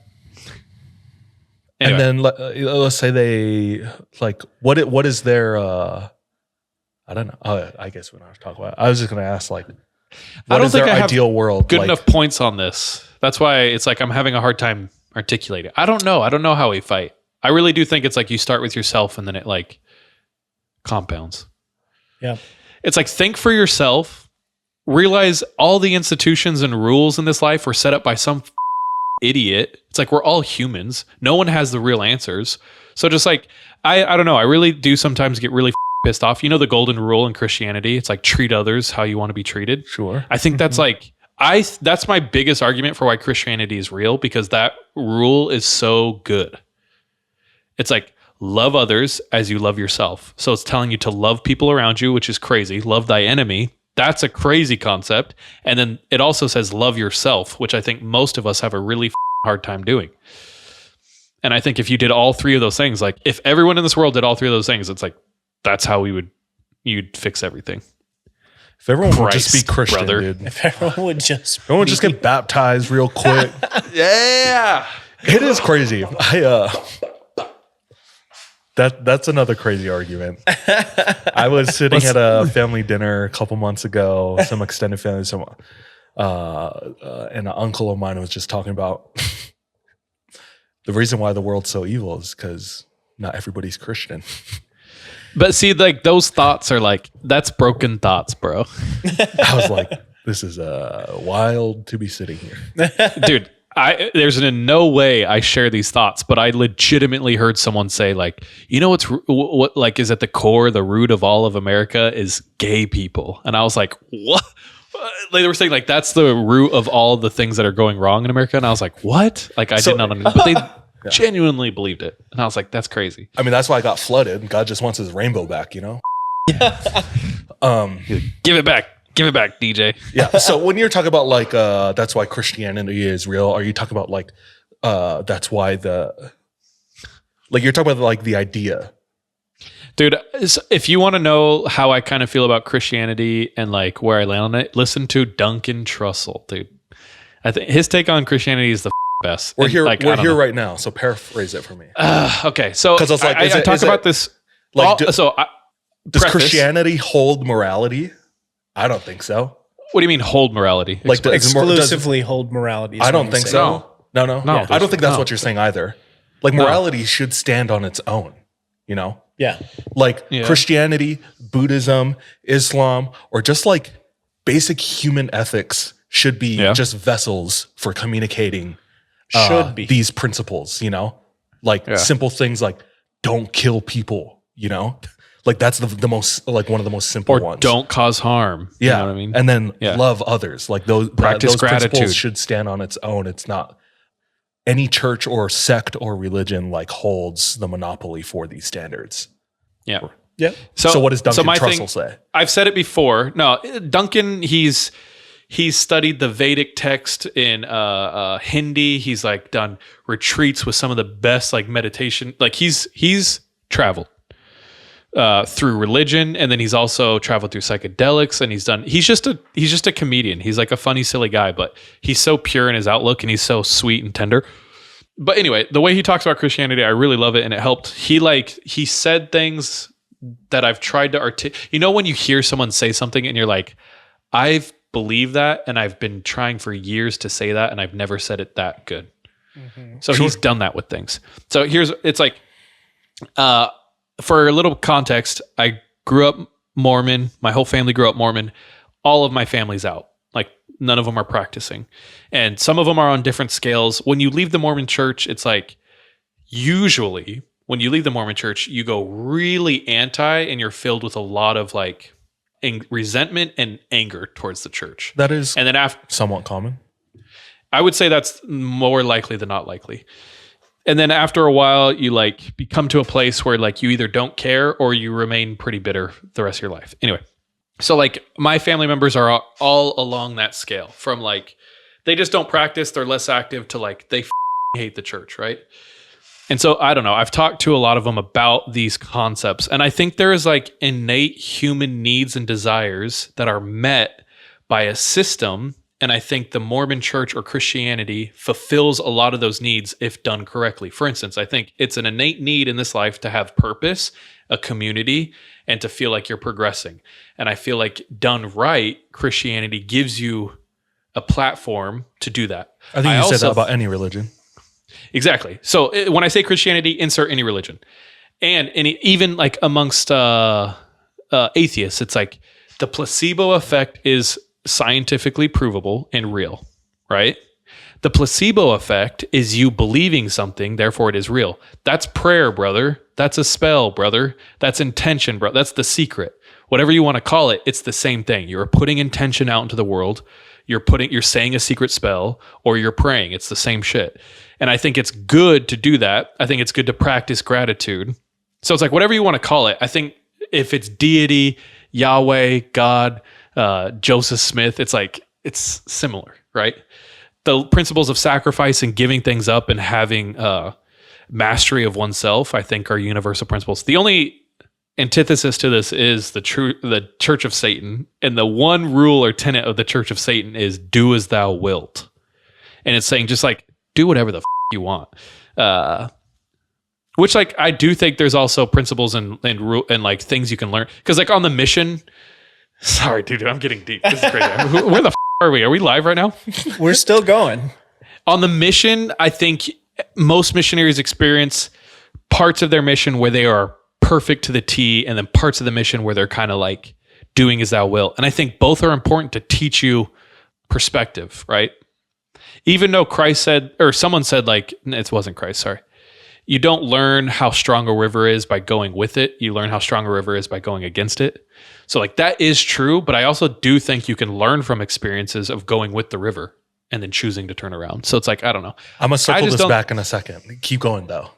You're going to circle back in a second. Yeah. So I think most people, whether you're Wicca, Hindi, Christian, it's like Islam, I think there's things we all do that are similar. For instance, like my brother, he's pretty atheist, but it's like he still believes in the what's it called? The placebo effect, and he still believes in like good intent. Like you should have good intent. And he believes in you should practice gratitude. And it's like, okay, I don't even know where I'm going with this. It's 11:30. So then I believe a lot of circling back, I think a lot of the original intent of a lot of governments and kingdoms were formed for similar reasons. Which is what? To build a community that is self-sufficient. Like if you take like the Constitution for what it is, right? Like how I believe the Constitution is unique, and it is like I don't know. I'm not good at world history, but what I will say is most governments and things were built to like power and to expand power and and I think the Constitution is like the craziest document, and America is like the craziest social experiment. Do you think it's government or ever done? Do you think it's the government or the kingdom per se, or is it the people who are like sitting at the helm of those governments? I think it's like the people at the helm. And it's like, you got to, dude, if we really want to get into it, it's like, you got to figure out how to control the masses. And I think like the Catholic Church and Christianity was co-opted after Christ by powers to be, because that's a really easy way to control a huge population, is to get them to believe in God, get them to believe that their actions have consequences in the afterlife. It's like the Matrix. You know, the Matrix, where they talk about they ran simulations, but they kept failing because it was too perfect, or they kept failing because the humans didn't have hope. Mm-hmm. So you got to instill hope into your working class so that they will sustain themselves through their shitty lives. So they'll go through all this shitty life if they believe that after this life they'll be rewarded.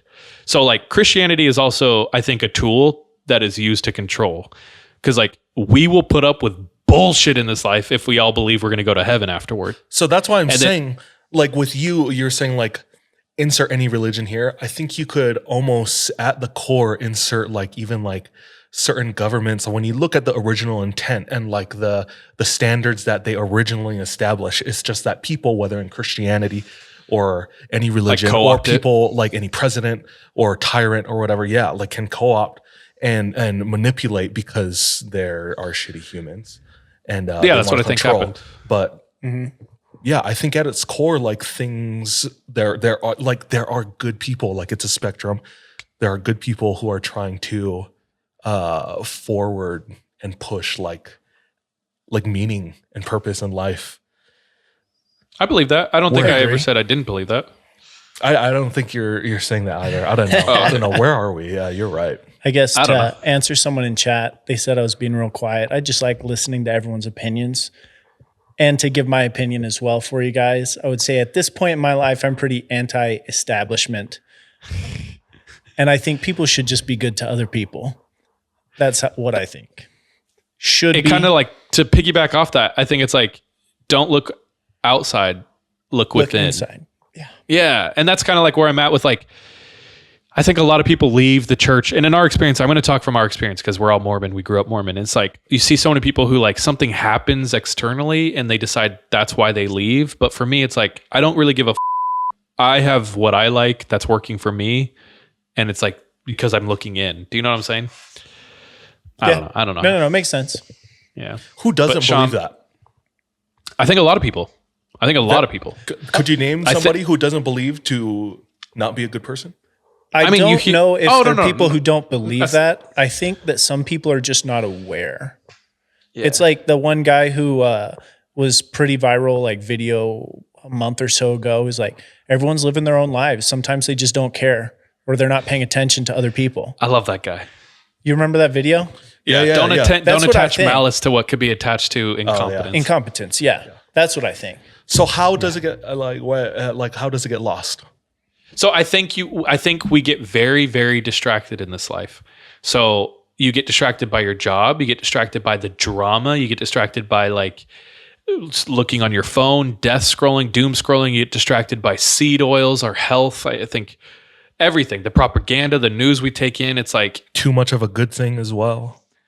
Yeah. And it's like comfort, and all of us are so used to a certain, so if you, we're getting way up there, but who the cares? This is our in podcast. The weeds tonight, this is for bro. us. If you don't want to listen, go yourself. You. Sean, so I think it is important to like disconnect and get away from it. Because when you go camping for a week and you come back, you're like, none of it mattered. I lived. I don't know. It's like, so I don't think people intentionally get off track. I think it's an intentional get distracted. Distraction. And if actually going back to being a Mormon and like do you know what the most repeated commandment in the Book of Mormon is? It's to remember. That's like right. That is the most repeated. And it's like we meet every Sunday and we take the sacrament because we are humans and we forget. All of us are like that. We get distracted and we forget. So you need like constant reminders that like this life is bigger. There's more to it. And what you're saying is like, I don't think anyone intentionally chooses not to be a good person. I don't either. But I think most people walk around in this life really struggling self-acceptance and loving yourself. I would say most of us do not believe we deserve love. And most of us do not believe we are like valid or worthy to receive love and blessings. if you tell everyone in this chat, if you tell me like you are special, you are beautiful, and you deserve love from yourself and God, I guarantee everyone would be like, no, like I'm a piece of shit. You know what I'm saying? Yeah. So that's what I mean. It's like, And I don't that's- think anyone intentionally chooses wrong, but like I talk to my siblings and a lot of them like, have a really hard time with like believing that they deserve love. And it's like, nah, dude. And I've had a kid and the way I feel about my baby is like, it's perfect and pure and deserves the most love. And it's like every single one of us are worthy and qualified to receive that same type of love. It's like no one's done anything. Most people have not done anything to warrant themselves outside of that type of love. But don't take our word for it. Use code 3 a.m. for at BetterHelp. This was all an advertisement. Anyway. Why? Because we get kickback from it, and that's why we do this. Monetize your that's trauma. Why we live this life. Money, baby. Money talks. And see, I was getting to a point and I was touching you and you had to do a joke to defend. That's your defense, dude. No, I'm just kidding. I appreciate people in chat. People are saying I'm on nice that things to me. I'm just therapy talking. grind. These are things like I go through. And like, I legitimately think about this and talk about this all the time. But like, I, for a long time in my life, up until like 5 years ago, truly believe I did not deserve love in like the most fundamental way. I straight up did not believe I was worthy of it. And I've worked really hard to get to a place where I don't feel like that. And I want everyone around me to like, so can I send you a Duncan Trussell clip and can you play it on stream? Sure. Yeah. I have questions too, though. Yes. Let's hear it. Let's go. My kings. What's up? In effort to I guess start to finish this episode on not that this was a bad note, like this was good conversation. Like I've loved this so far. With a really good taste in our mouths. What are your personal dreams, your hopes? In what regard? Career, life, whatever's relationships. Whatever's come to mind. Because whatever comes to mind might be the most important thing, at least right now. To you. I have an answer, but I've been talking a lot, so I'll let you guys go. While you guys think. I know mine. I asked the question. There's two of you. Sorry, I've been working Sean, with my therapist on this and cannot come up with an answer. I have one of my affirmations is to say that I have a purpose, and I don't know if I do. So I cannot answer this. So Sean, Damn. it sounds like Sean is maybe where you were at what you were just talking about, a few years ago. Is that right, Sean? I don't know if it wasn't so much I didn't have a purpose. I believe I had done things in my life that warranted me. And I think I had trauma. Dude, this is getting into it. And I'm not trying to be a victim, but I think I had trauma stemming from my childhood that made me believe that I was not worthy of love. So I don't know if that's the same. Sean, you can correct me or... Well, through different experiences, not worthy or not worth. Yeah. Do you feel like it's comes from things you've done or just innately your lot that you've been given? Well, when things happen, question. I tend to look at how I affected those things. And in past relationships that did not end so well, I tend to blame myself for everything. So that is why. Damn. Why are you so hard on yourself? I don't know, dude. That's just how I be. Yeah. Do you think you have that same high standard for other people or do you have it just for yourself? It's mainly just for myself. So if I f***ed up like that and I came to you and I was like, Sean, I did this thing, would you be like, damn, you're an idiot? Or No, would you I'd probably nice? be like, no, bro, it's chill. Like, you good. Why do people have such a disconnect with applying the same principle to themselves? Because like we so easily give like our very close loved ones grace, but not in the same way we would do ourselves. Like, why is there such a disconnect with that? That's my point. And that's what I've been like telling all my siblings. It's like, dude, imagine my daughter came to their aunts and uncles and said, I made a mistake. And they were like, you're a idiot. Like no one would talk to her like that. You would have the absolute most grace for that person. And I tell all my siblings, I tell myself, it's like, you need to speak to yourself like that. Like you need to treat yourself like that and give yourself grace like that and understanding like that. Like imagine yourself as a child and it's like talk to yourself, with love and understanding and grace. Cause it's like, that's how, so there's a skit in 30 Rock. I don't know how familiar you are, but Liz Lemon, she's looking into a mirror and she's like frantically like trying to put deodorant on and she's like, get it together, you stupid bitch. And it's like, the joke is that her internal dialogue comes out and like someone hears and they're like, whoa. But I think that's like really real for a lot of us. Like, I think your internal dialogue is really important to like dissect and look at and make sure you like are not treating yourself like a psycho. Because like if you talk to anyone like you talk to yourself, you probably go to jail because you're being like a murderous psycho. You know what I'm saying? Yeah. So yeah, I tell my siblings, imagine someone in your life that like you have unconditional love for and you just think they're pure and perfect. And then when they come to you and say like, I f***ed up, I messed up, I did this. What response would you give them? That's how you should be talking to yourself. Yeah. So like, for instance, DJ, if baby came to you and was like, yo, I really messed up. It's like, what would you talk? You'd be like, it's okay, dude. Like or even me, when I come to you, you're the nicest, most understanding person when I come to you. It's like, that's how you, I don't know. I don't think people introspect a lot. I think we spend most of our times disconnecting with our actual feelings. That's why we run away to movies, music, podcasts. Like no one sits and meditates and like really connects with themselves. So you don't do this introspection and all this trauma just like goes unaddressed. True. And you don't actually realize what's happening internally. Yeah. So I don't think it's a conscious decision for people to like treat themselves like shit. I just think they get into like habits and habits that we're so desperately trying to break. I guess before passing the baton to you, Charles, I'm not here to, I don't think there's anything I can personally say to fix anyone, but I feel confident with what you guys have said and like with Sean's experience, current experience, past, it's just, I too believe like it's weird to say that we're deserving of good things. Like I so easily would say to like the people I love and who are close to me, or even like a stranger on the street is just like, man, I want the best things to happen to you, like whatever it is that you're looking for. Like it's I don't know. I don't know what I'm saying. I'm having a hard time articulating, but just I hope that people can say those things for themselves as well. And that sounds like the journey you're on, but it's just in the meantime, I would hope that Sean or anybody close to me could at least like take my word for whatever it's worth until they're able to like build up a word for themselves that they can believe in, Yeah. So you're not, I don't know. I guess you're not alone. Charles, what are your dreams? You said you had something on that.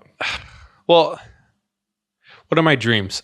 The older I get, and this is lame. I think it's an arc that a lot of people find themselves on. The older I get, the more I just want to spend quality time with the people I love. You guys. So like when I was in Utah, I got really sad because I was like, man, the people I really love are here. Like I have my family, but like I have my family. Do you know what I'm saying? And so when we got to just hang out for like a couple nights, it was like, this is, so I want to get to a place where I'm monetarily stable enough to where I can make quality time and memories with like the people I love. And that includes my siblings. It includes my wife and child, and then my friend. So that's kind of very broad, but that's what I want. Yeah. When I DJ'd the other week and you, Sean, Jordan were there, that was nice. That was cool. Also, though, it was like, man, we're old as bro. Oh, yeah, for sure. Damn, my knees hurt after this shit. Yeah, bro. I was like, damn, I'm out of shit. We all sat in the parking lot, frozen. just That was my favorite part, though. dying. It was just like us chatting and joking. And we're just dude, sitting there's on- so many podcasts that happen with us that you guys never hear because we just sit and chat and joke. And it's like, sorry, listeners, like you guys get to hear a fair bit of it, but there's times where it's like, this is the funniest shit I've ever. I'm dying, you know. Yeah, for sure. Are you guys afraid of getting old? Are you guys afraid of death? Parts of it. It is weird to think we will pass and you will be forgotten. And in a way, it will be all for naught. If one of us doesn't wake up tomorrow morning. Oh, Like- dude, someone me up. They were like, yo, what if I offered you $10 million, but you don't get to wake up tomorrow morning? And the person's like, oh no. And they were like, okay, so you value your life more than $10 million. And then it's like, they like said a couple words, and I was like, damn, that's true. It's like all of us, 100 million. It's like no one would take that deal, or most of us wouldn't. You know what I'm saying? Ball out for one night. That doesn't sound too bad to me. Hey, one person in the group's gotta take the hit for the rest of us. You know, I'll Split distribute that the funds. shit. Yeah, hell yeah, yeah. Yeah, I don't know. Yeah, someone said it in chat, and I think they said it best. Death is a whole other animal. I think that's a whole other discussion. I saw some people in chat, and I don't know. Like, I really appreciate all the listeners here, and like everyone's being insanely positive. Like, I think we have a very small community on Twitch, but it's very supportive. Everyone's being really nice. Everyone's like, I don't know, like sharing love in the chat, and it's really, really cool to see. Also, shout out like Reigning Psycho gifted 5, so thank you very much. Shout out. And That's a few other huge. people who I have should subbed. scream, but that's big. Yeah, I don't know. I think it's really hard. Like, what do I want from life? I want so many different things creatively. I want to create things that like have impact as a creative, and it's like that are true and authentic, and like, you know. And then personally, I have goals. There's like so many different things. Who knows? Like, I still want to be I still have dreams of us touring the US and investigating haunted shit and That doing would be podcasts really fun. live. Like, I think that would be the funnest years of our life. I want to stream and get paid millions of dollars to just play scary video games. I think that'd be rad. Yeah. But anyway, do you know what's Do crazy? it. What's up? I heard Kevin Hart's voice on a phone today. I heard someone have a conversation with Kevin Hart, and I was shit, in the dude. room, and Part I of got to work? listen to it. Yep. That's crazy. Very crazy. They were like, yo, can you come do this thing with us? And he's like, for you, of course. Wow. I just got to tell Netflix, I'll be there. Kevin seemed very nice. But it's like, I was sitting in the room and I heard Kevin Hart's voice on a phone today. And I was like, this is surreal. This is weird. Damn. And then my old boy, Logan Paul, might be getting involved.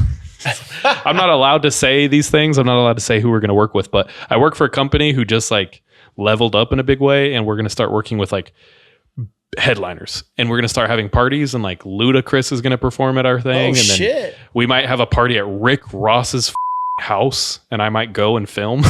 So Let's go. it's kind of weird.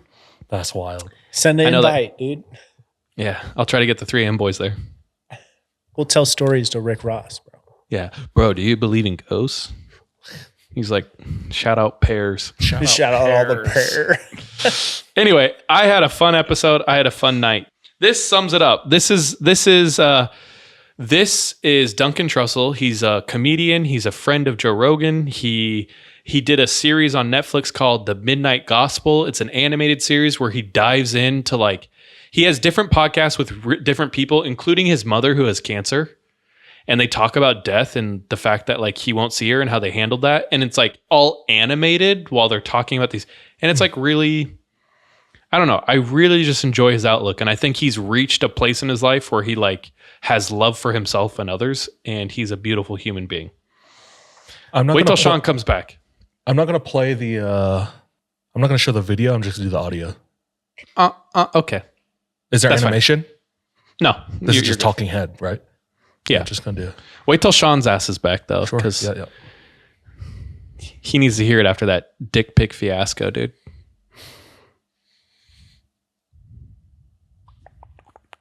So anyway, like DJ, how are you doing? What's brought you the most joy in the last week, DJ?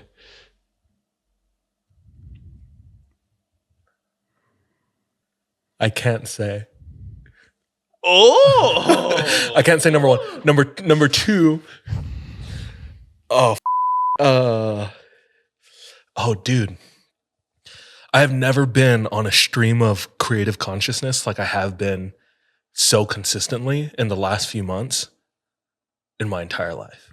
I can feel it. You're putting in so much work. It's crazy. You don't even know the half of it either, dude. I don't. You don't update well. I try, but I'm not trying to hide anything. But it's like I've just been working on myself as much as possible, especially creatively, which feeds right into my career. I'm the type of person where my career has to line up with my passions and my life pursuits. I'm not much of a weekend warrior. I struggle with like Sean is the opposite, right? Like Sean can work. He's good at like putting in like militaristic discipline into bullshit to fund and like fuel things that he actually does care about. Yeah. And a lot of people like that's half the world, right? I am almost it's like it's a double-edged sword. I'm like plagued with this innate desire and need to like push my passions, but it is another path of like difficulty. Not saying that, Sean's path is easier, but it's difficult. It's like the path of creativity is a lot less cut out and defined. Steady for and a reason. Yeah. Like you have to Monetizing your passions is fickle. Yeah. But I feel extremely connected Oh, to that's dope. I don't know what you call it, the ether. I think that's the peak of the human experience to me. Self-actualization. Self-actualization. It's Maslow's, That's cool. right? Maslow's hierarchy of needs. But putting myself in a space where like I can be the best that I can possibly be. And for me, that's like being creative. And what being creative means is like just bringing ideas into fruition, bringing things into the world, because my time is limited and my resources are limited. If I can bring this idea like into existence, like that will continue without me. And like that's sure, like death is sure for all of us. But if I bring something impactful into the world and breathe that type of life, I think that's something that can continue once I'm gone. Like I want to be able to put something into the world like that can give to people the way that it's given to me. That's where I'm at, trying to make an imprint that's substantial. Yeah. If the podcast can be that or something else, like, yeah, I don't know. Like one of my favorite things was, I guess, sorry. When the first time somebody messaged us and told us that their father had passed away. And I was thinking about that. The only thing they could do on their 7-hour drive home was like listen to us. And it's like, who the are we? We're just like making penis jokes the whole time, And this is even like, back like when we were way more this was years ago. This was like maybe a year into us creating the podcast. Anyway, those kind of things. It's like we weren't intending to do that, So that's I feel a huge responsibility to just like the universe as a whole to give like that, because people have given to me whether they've known it or not, So thank you for sharing, DJ. Yeah. So I feel that in you, and I feel that being around you. So I think you're living your desire, just letting you know. I think you have it strong, my bro. The force is strong with this one. Trying, my nerd ass. Trying always. This is that Duncan Trussell clip Charles sent. Just listen to these words and internalize them, my friends. I think he's on to something magical and true. Here's one idea. You don't need to evolve. Actually, the evolution is just realizing where you're at right now is perfect. That's the evolution. It's letting go of the fantasy of some future better version of you and loving yourself right now. Instead of crucifying yourself on what you should be or could be, this is perfect. Not just like the nice parts of you, the whole spectrum is great. And that, if you can really like just let yourself play around with that. You take a vacation from self-hate or whatever. Somehow that's where the aggression that causes all the things we wish we didn't do dissipates. And then suddenly you're just the universe again. You're just part of the web of everythingness. And it's really a delight. The best thing that I heard today was somebody who told me, so sorry, I'm not trying to make this about me, but just pulling from context because that's all I have. I ran out of medication yesterday. Yesterday was a big struggle. Going into today from last night, I tried really hard to plan and prepare what's in my control and just focus on that. Waking up this morning, feeling a lot better. Told my experience to my friend and they were like, that's what we're human beings. Like we're not supposed to be humans doing. And it's like, be whatever you are right now, whether that's struggle, you're allowed to be that, you know? And it's, you're allowed to be sad. You're allowed to, like, I couldn't get out of bed like until like 11. And it was like, I hadn't done that for a while and it felt like a big step back. And it like made me really sad and frustrated. Because were you being hard on yourself? What was that? You were being hard on yourself? Yeah. And I was trying hard not to get into my head about that. But yeah, they just reminded me, it's like, we're humans being, be like that for a while, you know? And then when you're ready, pull yourself out and, you know, I'm here, we're here to, like, that's why we have a community to help each other to pull ourselves out of that. Because it's like, we cannot do everything on our own. Some things we have to, you know, like we have to learn things on our own, but like we have to rely on each other. And that's a very hard thing for me to do. You too, Sean. Is rely you need on us, other you son of a people. bitch. Sorry, I definitely should do better at that. Nah, you're good. You've made insane strides in like including others and trusting others. And I recognize that. Sorry to cut you off, DJ. No. And No, you're sorry. right. And you're right, you know, like lean on us. Lean on somebody. And I don't know. I was just reminded of that from this clip that you shared.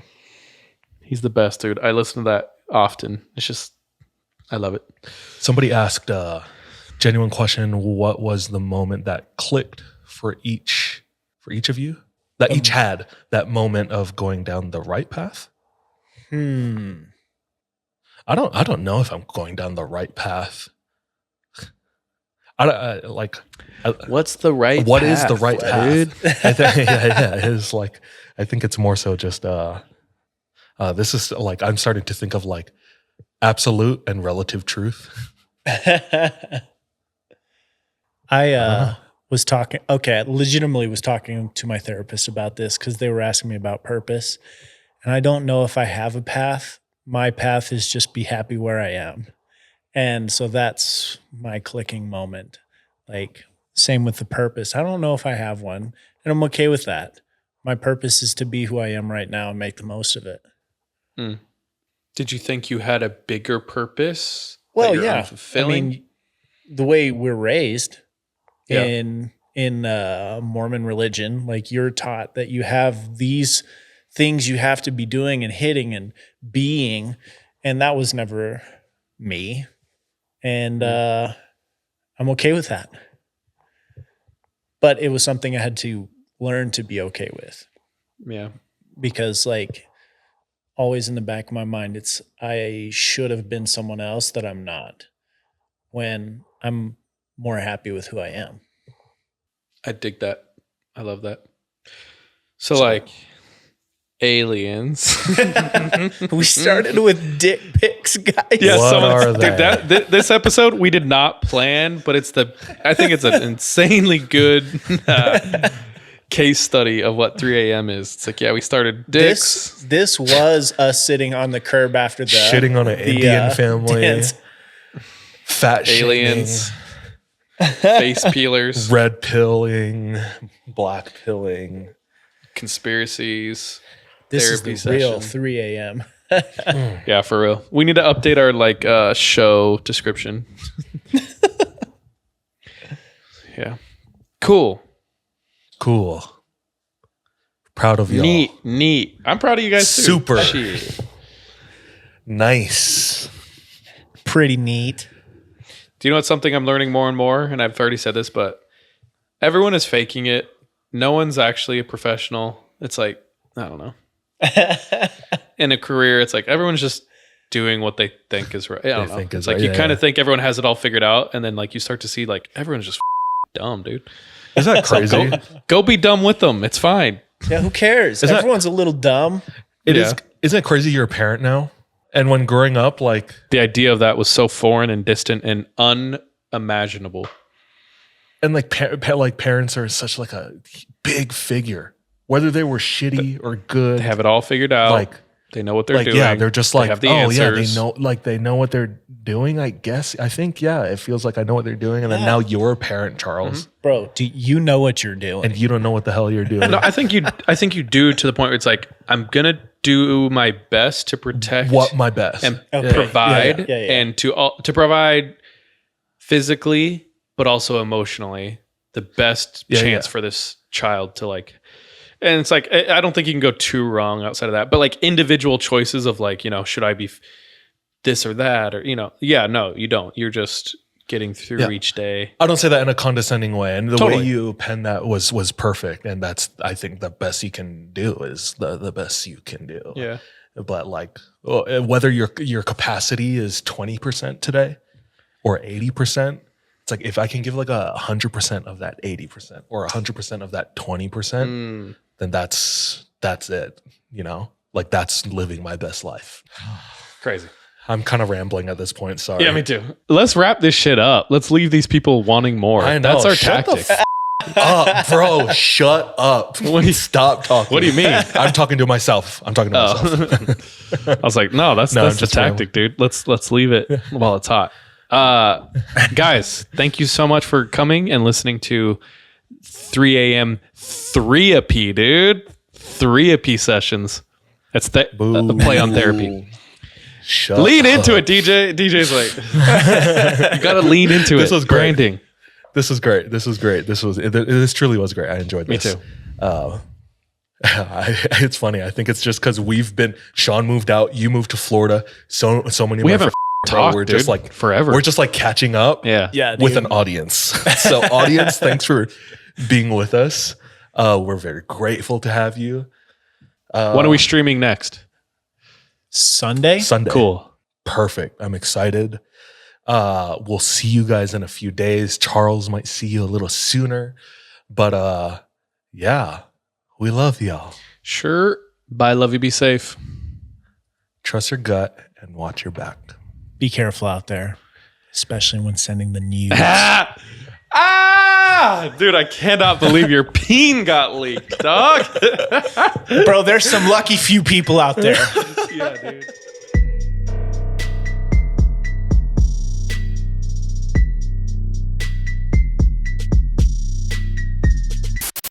Hey, thank you so much for tuning into this episode of 3 a.m. If you want to support us, visit our Patreon, where patrons have access to exclusive content. If you're not able to support us monetarily, don't worry. This episode is on us. You can still rate and review us on whatever platform you listen to us on. It really does go a long way. You can also follow us on social media. Our handle everywhere, including Patreon, is the 3 a.m. pod. Finally, do you have any scary stories? If so, submit them to our website, the3ampodcast.com. We love any audio or visual aids that can help bring your stories to life. So file uploads are welcome with your written submissions. We're anxious and excited to hear from you.